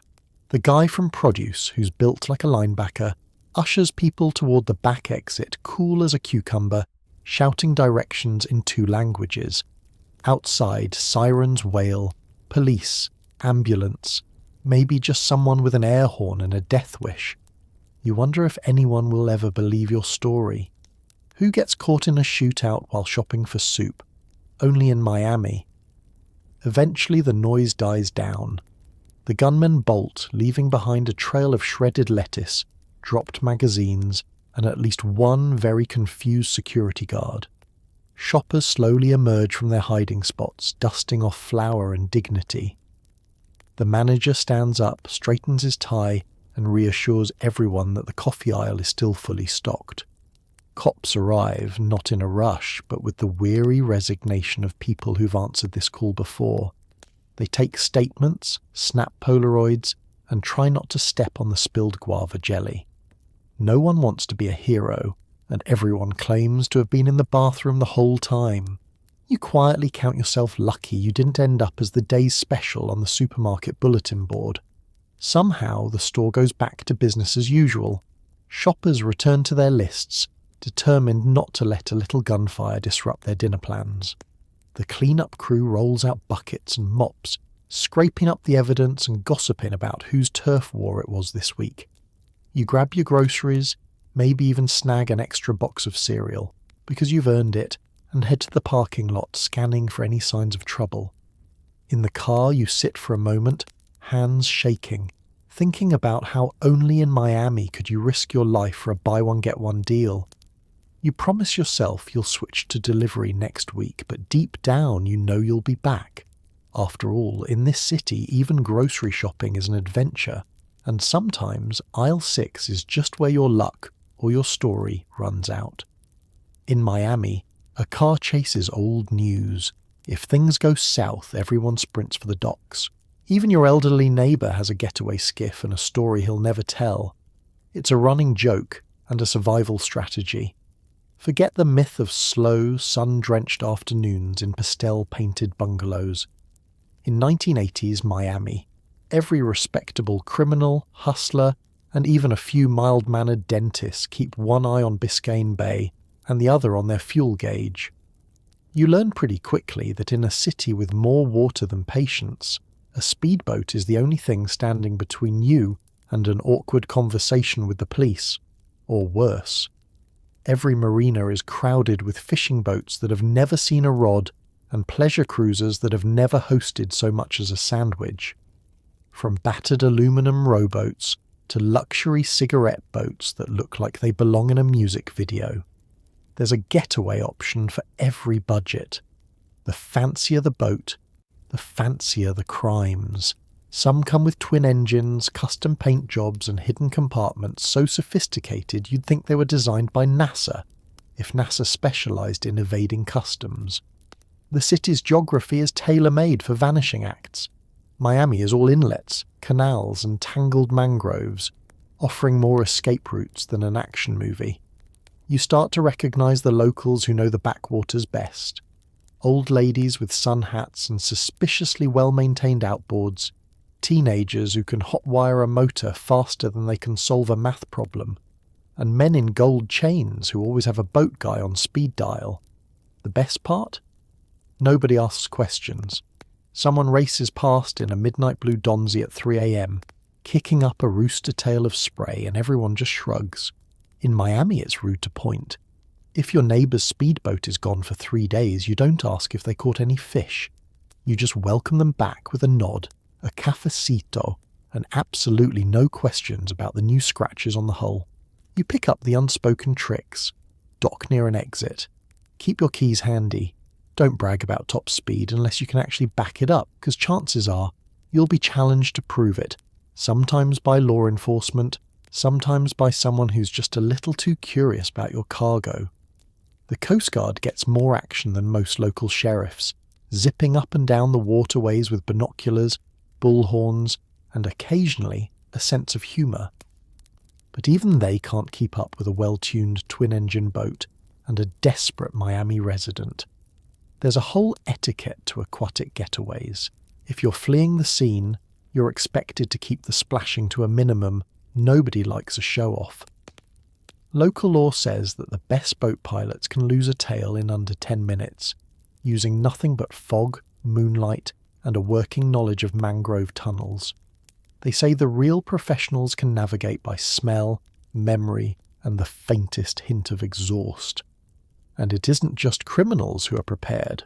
After a while, you notice that every family barbecue, every late-night block party, ends with someone casually checking the tide charts or making sure the gas tank is full. Old-timers love to reminisce about that time in '83 when they had to take a little trip after things got complicated. No one explains. No one needs to.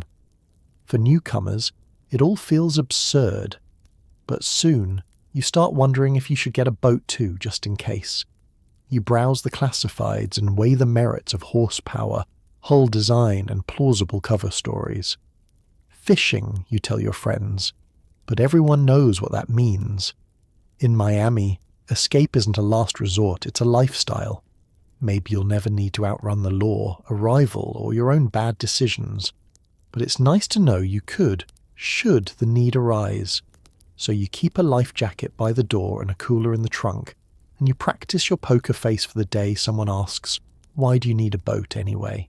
You just smile, pour another drink and say, "You never know," because in this city you really don't. Every night you tune into the news and hear stories so wild they sound made up. Except you know your neighbour was on last week's episode. You watch for clues and hope your name never comes up. In most cities, the nightly news is a lullaby. Weather, sports, maybe an update about the mayor's latest pothole promise. In 1980s Miami, it's must-see TV, a bizarre telenovela scripted by chaos, starring half your zip code and produced live every evening, whether you want it or not. The anchors have permanent tans, perfect hair, and a look in their eyes that says, "We're just as confused as you are." The top story might be a car chase through Little Havana, caught on tape, with 3 helicopters and 4 camera crews in pursuit. Sometimes it's a shootout in a supermarket, a record-breaking drug bust at the port, or a mansion fire that may have involved exotic animals. The graphics flash. Cocaine cowboys strike again, and you check to make sure your porch light is off. You learn to watch the news like a detective, not a viewer. The names are always withheld pending investigation, but the clues are there for anyone paying attention. The colour of a car, the shape of a mailbox, a single blurred shot of a backyard you recognise from every block party. Sometimes you catch a glimpse of your own house in the background, just past the yellow police tape, and make a note to water the lawn more often, if only to look less suspicious. Reporters interview neighbours who swear they never saw a thing, while the camera pans across a fleet of sports cars and the world's most nervous-looking flamingo. The police chief gives a statement, never confirming or denying, but always suggesting that further inquiries are ongoing. You keep a straight face, but your hands sweat every time the camera lingers on a street sign even remotely close to your house. The local news morphs into legend overnight. Stories grow legs, then grow wings. You hear about the guy who smuggled diamonds in his toupee, or the Miami Mermaid, a nightclub singer who moonlighted as an informant and swam home every night to avoid the cops. The wildest tales are only partly true, but in Miami, partly true is close enough to make your hair stand on end. Kids at school swap stories that sound like rejected Hollywood screenplays. Did you hear about the teacher's cousin's boyfriend who found $10,000 in his mailbox? What about the time Mrs. Gutierrez's parrot testified in court? Every family has a story that gets a little more dramatic with each retelling, and if you're smart, you laugh along without ever admitting what you know. the best way to survive is to become an extra, not a main character. You park in the back, keep the blinds drawn, and answer every no comment with the conviction of a practiced politician. At dinner, you discuss the headlines with careful detachment. What a crazy city, you say, all while making a mental inventory of everything in your garage. On Fridays, the news does a crime recap, complete with a catchy jingle and a highlight reel that could double as a commercial for local security systems. The anchor signs off with a wink and a promise. We'll have more updates at 11. You nod, set the VCR, and secretly hope that next week the only thing you'll see on TV is the weather. Yet, there's a weird pride too.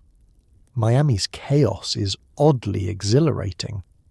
Where else can you tune in to find out who got raided, who got rich, and who just broke the record for most flamingos confiscated in a single night? You start to realize that in a city this wild, the line between legend and reality is as blurry as a surveillance camera in a thunderstorm.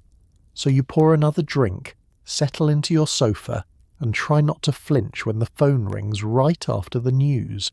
In Miami, you're never just a spectator. You're always one bad plot twist away from making the headlines yourself. You quickly learn that nobody in Miami actually means what they say. Pineapple is never a fruit, party favors aren't balloons, and a package might get you 10 years in federal prison. The city runs on euphemisms, half-truths, and inside jokes with consequences. At first, you think people here just have a strange sense of humour. A neighbour asks if you need something for your party, and you assume they mean chips or maybe those little umbrellas for drinks. Instead, you end up getting a suspicious wink and a phone number scribbled on the back of a matchbook. You don't call. On the radio, the DJ shouts out pineapple specials for the weekend, and half the city grins. There's an entire dictionary of double meanings in play, and if you're not careful, you'll stumble into a conversation you never meant to have. You find yourself nodding along to bizarre grocery lists. Pick up some sugar, a case of sodas, and a couple of pineapples. You know, the good kind. You don't know, and you're afraid to ask. Soon, you start listening for tone. Packages are always mentioned quietly, usually in a corner, with a glance over the shoulder. Party favours are never discussed in front of anyone's grandmother, and any mention of white sand in the context of a landlocked barbecue is cause for alarm. You develop the reflexes of a seasoned detective. Smile, nod, change the subject, and never, ever commit to picking anything up unless you're sure it comes from the produce aisle. It's not just the locals either. Everyone gets in on the act. Real estate agents, bartenders, even the mailman. Your new favourite bar has 3 menus: food, drinks, and special requests, which is printed in invisible ink and only read out loud if the lights flicker twice. One night you overhear a couple at the next table ordering extra sprinkles for their dessert. Judging by how quickly the waiter scurries away, you realise that sprinkles are probably more expensive than the lobster. In the workplace, code is an art form. Your boss might ask if you can run the numbers on that thing we talked about. If you don't know what that thing is, it's best to keep your mouth shut and go find more paper for the copier. The office supply closet is full of mysterious samples, none of which ever seem to make it onto an invoice. Of course, the code works both ways. If someone tells you they're out of pineapples for the week, it means lay low, watch your back, and maybe take a trip out of town if you can swing it. And if anyone invites you to a party but won't tell you who else is coming, you'd better hope your alibi is airtight and your shoes are comfortable for running. Even law enforcement learns to speak the language. Undercover cops pose as delivery drivers with lost packages, while detectives listen for slip-ups in conversations that sound, to the untrained ear, like planning a picnic. You once saw a DEA agent buy a literal pineapple at the supermarket, and the cashier burst out laughing. In Miami, the jokes write themselves, but the real pros, they never use code at all. They just raise an eyebrow, gesture, and let the silence fill in the blanks. The best deals are done without a single word, just the careful exchange of envelopes, glances, and trust, or at least mutual suspicion. After a while, you stop wondering if you're paranoid and start wondering if you're paranoid enough. Your vocabulary shrinks to only the safest words, and you treat every conversation like it's being transcribed for a future court date. But every now and then, you catch yourself using the code too. A pineapple here, a package there, and realise you've become part of the city's secret conversation. In 1980s Miami, language is survival. You don't just learn to listen, you learn to translate, to dodge, to let the code keep you one step ahead. And when someone offers you a pineapple, you just smile and say, "No thanks, I'm more of a mango person anyway." If the local police are stylish, the feds are an enigma. Black cars, mirrored shades, and a habit of popping up at the worst possible time, like when you're holding a suspiciously heavy duffel bag. In 1980s Miami, you quickly learn that the feds aren't just law enforcement. They're the city's version of a surprise party you never want to attend. They move differently than the local cops. The police might roll up in pastel blazers and vintage muscle cars, but the feds stick to anonymous American sedans, always waxed to a shine, windows tinted just enough to see your own reflection, and absolutely nothing else. The only thing more intimidating than their sunglasses is the fact that they wear them indoors, at midnight, during a thunderstorm, or while staring you down in a windowless interrogation room. Their entrances are legendary. You'll be leaving a perfectly innocent, definitely not money-laundering laundromat, and there they are. 3 agents, arms crossed, leaning against a black Lincoln, silent as lizards in the sun. Sometimes you spot them early, circling the block, checking their watches, looking impossibly calm. Other times, they materialize behind you, like they've mastered the art of teleportation, ready to ask about your connections to that seafood import company you've never heard of. When they knock on your door, they don't knock, they thud. It's a sound that's equal parts warning and promise. If you're smart, you take a deep breath and remember your lines. No comment. I want my lawyer. Can I offer you a beverage? Even if your hands are shaking so much that you spill cafecito on your own shoes. The feds speak in riddles and paperwork. Their questions aren't really questions, they're reminders that they already know more than you do. Where were you last Tuesday at 8:14 p.m? Does the name Roberto mean anything to you? How well do you know your neighbour with the ostrich? You quickly learn that honesty is not the best policy. It's the only one that lets you go home for dinner. They have a gift for showing up just as you're about to relax. You finally sit down to watch the news and your phone rings. We'd like to ask you a few questions. Or maybe you're at a barbecue, plate in hand, when you notice 2 men in black suits at the end of the buffet line, skipping the ribs and going straight for the guest list. Their shoes never get scuffed, their badges snap open with cinematic flair, and their pens click in perfect unison. The thing is, the feds don't just investigate, they linger. They stake out neighbourhoods, blend in at cafes, and have conversations that seem meaningless until you realise you've just accidentally confirmed the colour of your neighbour's speedboat. They collect details, patiently, for months or even years. You might think you've slipped off their radar only to find out they were just giving you more rope. Everyone in Miami has a story about the time the Fed showed up. Sometimes it ends with a polite warning and a business card. Sometimes it ends with the family lawyer driving up in a panic. Sometimes it ends with a moving van arriving at 3 a.m. and a house sitting empty for the rest of the year. You learn to recognise the look.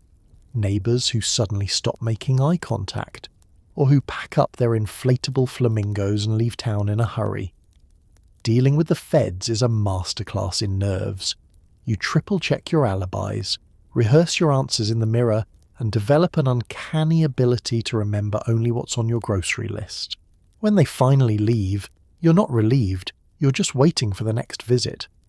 The feds are never really gone, they're just letting you sweat, so you keep your story straight, your duffel bags light, and your head down. You invest in blackout curtains and pretend not to notice the black car idling across the street. In Miami, sunglasses at night mean only one thing. It's time to stay inside, keep your mouth shut, and hope your name never makes it onto the next search warrant. Eventually the party ends. Raids become routine, fortunes disappear, and friends start vanishing, sometimes into witness protection, sometimes not. The transition from excess to anxiety is never gentle in Miami. One week, you're dodging tigers on the way to your neighbor's mansion for a midnight pool party. The next, you're peeking through the blinds at a parade of federal agents with clipboards, battering rams, and the sort of determination that never bodes well for early risers. The city's heartbeat slows, but it doesn't calm. It just gets quieter, sneakier, laced with a fear that hums beneath every conversation. You notice the signs first in little ways. The line at the car wash is suddenly shorter. No more Lamborghinis with mysterious stains. Just a lot of ordinary sedans and the occasional nervous-looking Mercedes.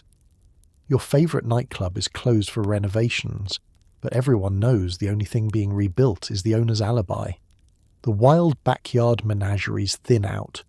Tigers are replaced with Labradors, and elephants quietly disappear in the middle of the night, loaded into trucks headed who knows where. People grow careful. The language changes. Conversations that used to be full of code and bravado are suddenly flat, empty of jokes about packages and party favours. Phones ring less.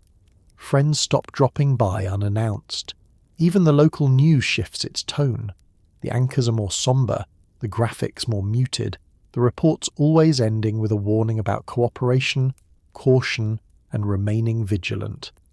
Miami isn't getting safer, it's just learning to hide its danger better.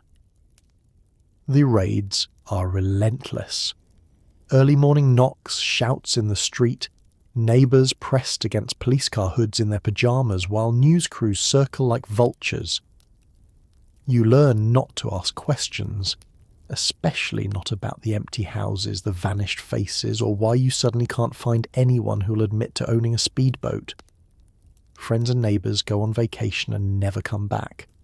Their houses are snapped up by strangers or left empty.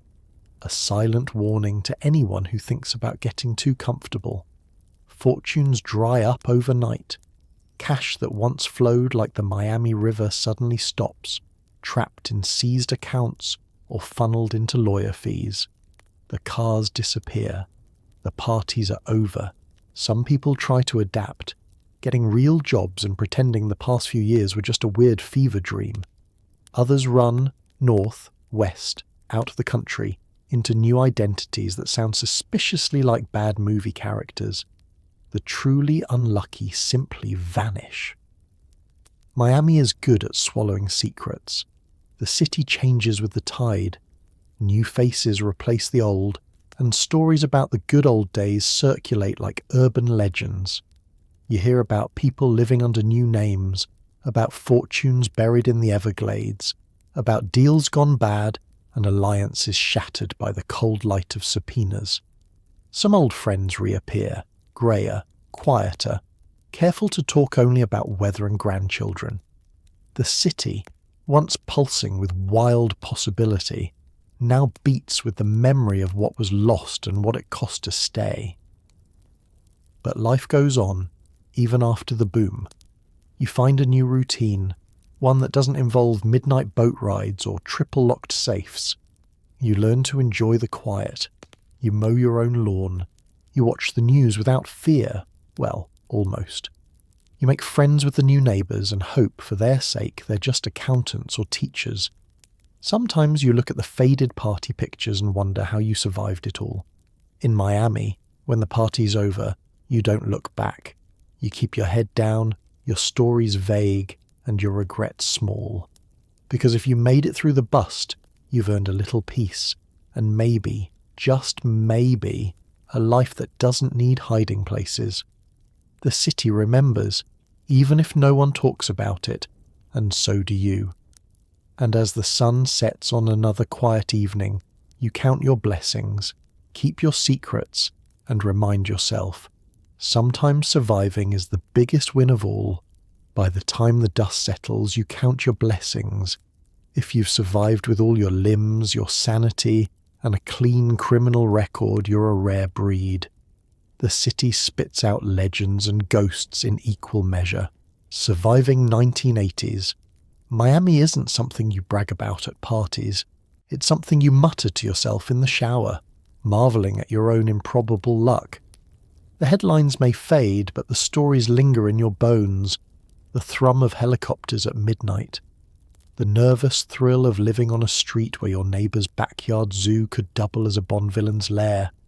The way every phone call felt like a coin toss between family, fortune, or federal indictment. You look around at what's left, a city that has traded some of its neon flash for high-rise glass. A little older, a little warier, but still pulsing with the same sly, conspiratorial energy. Some of the faces you once saw at every club, every cafe, every block party are gone, replaced by new arrivals who marvel at how quiet the streets seem now, how easy it is to get a table, how nobody gets nervous when the phone rings at midnight.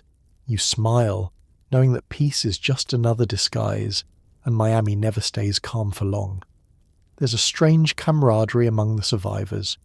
You trade glances at the grocery store or the beach, little nods of acknowledgement that say, "We made it." Sometimes, over coffee, you and an old friend will let the conversation drift to the old days, just for a moment, just to see if you remember it the same way. The stories grow wilder in the retelling, but the fear is always real, and the relief at living through it is never overstated. Every scar, every grey hair, every nervous habit has a story attached. Maybe you learn to sleep with one ear open, or maybe you haven't trusted a phone call since 1986.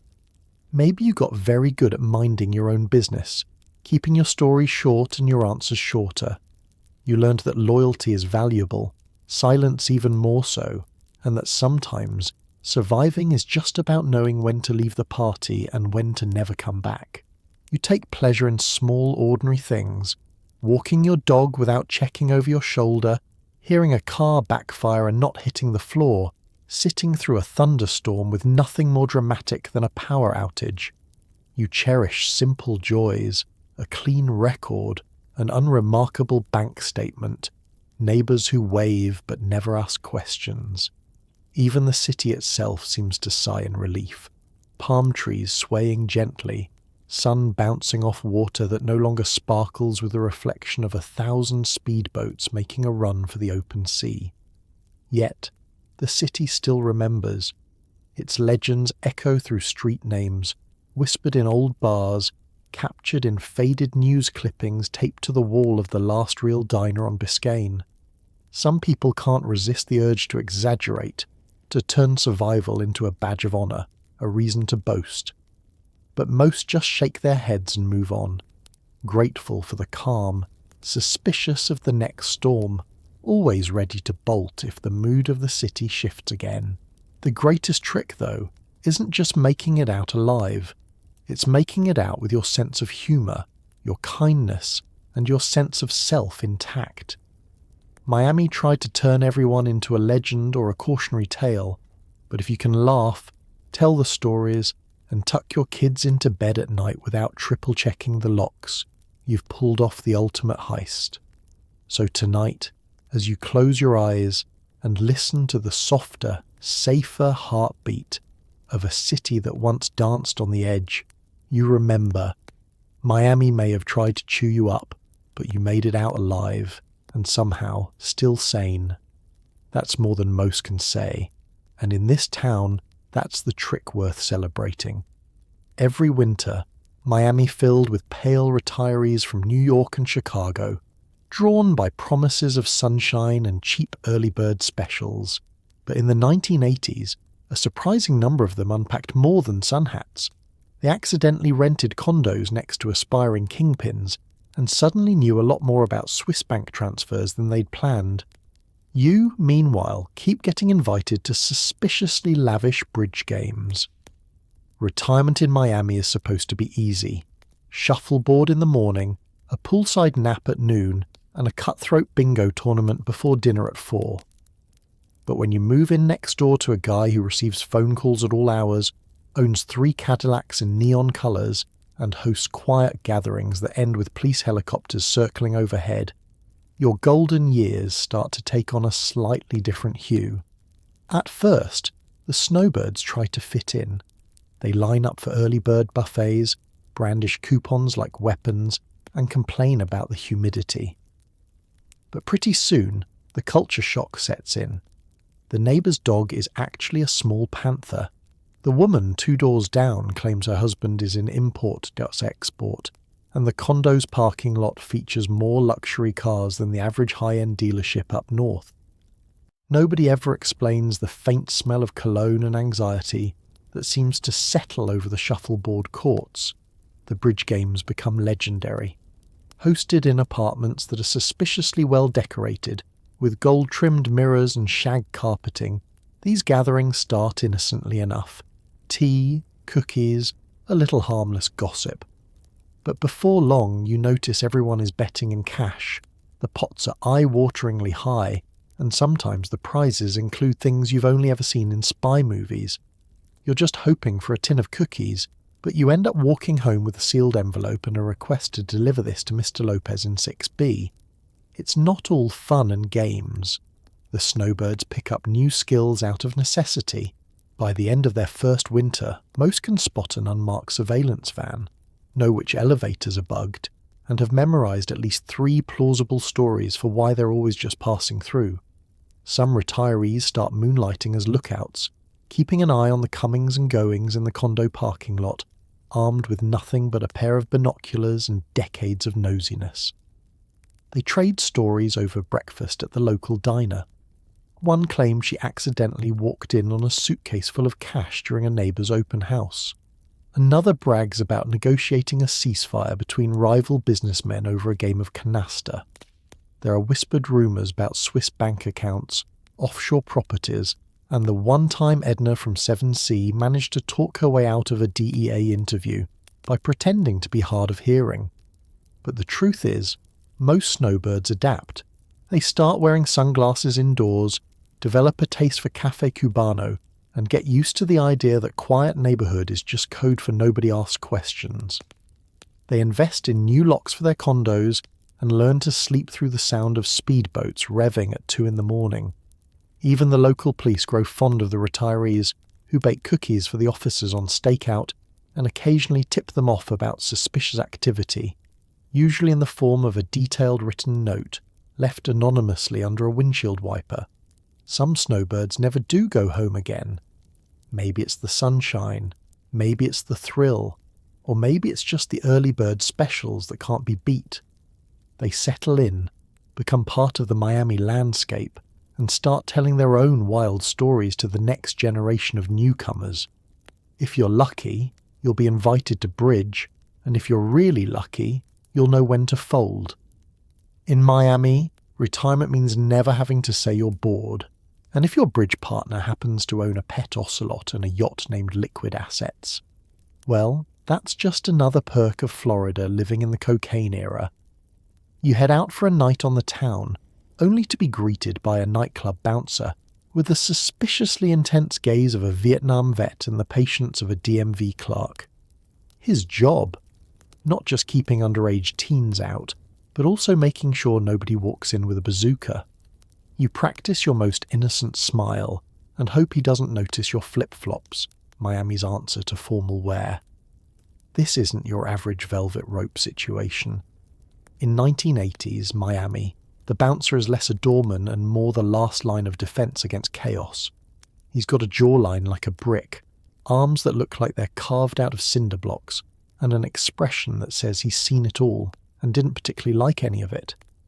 The crowd in line is a blend of tourists, wannabe celebrities, and a few people who could probably buy the whole building in cash.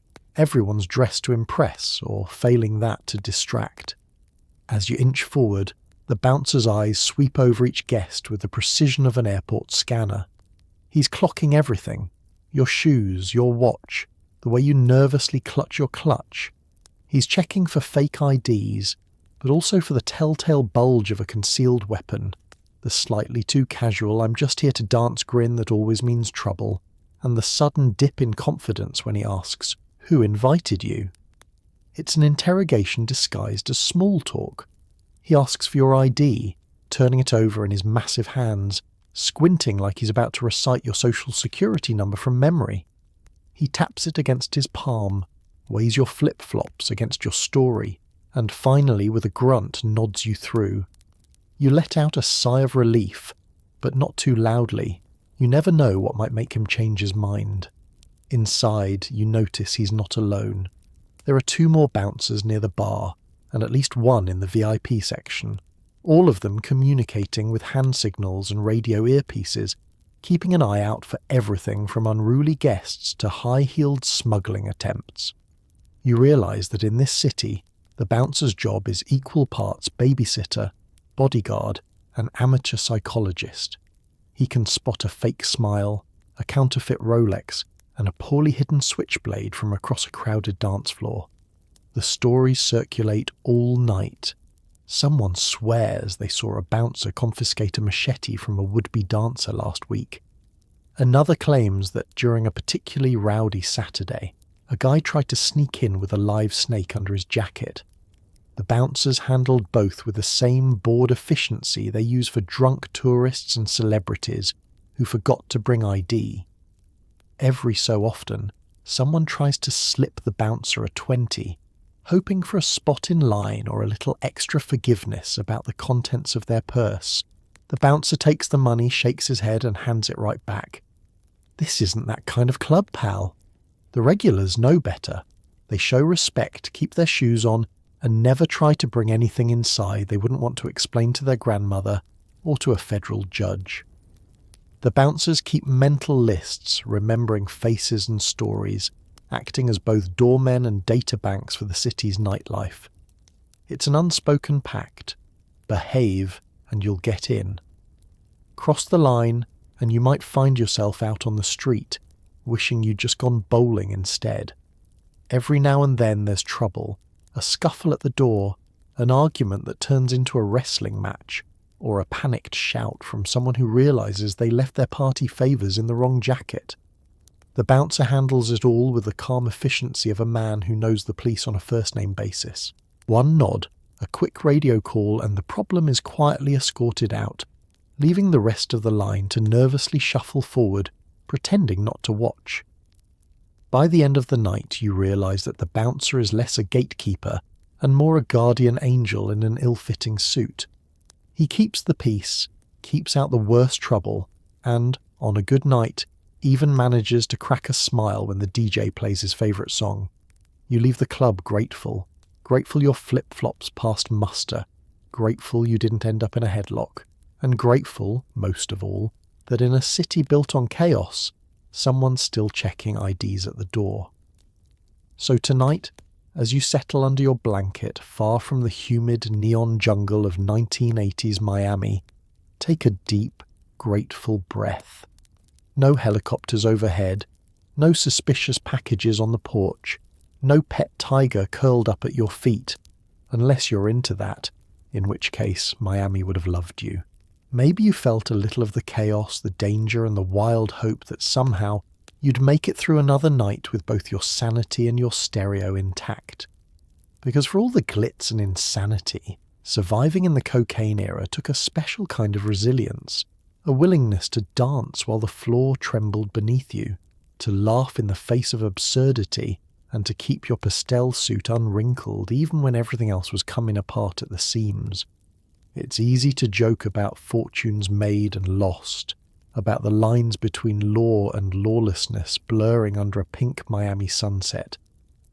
But behind every gold chain and mirrored lens was someone just trying to get by. Someone swept up in a hurricane of money, fear, and really questionable fashion choices.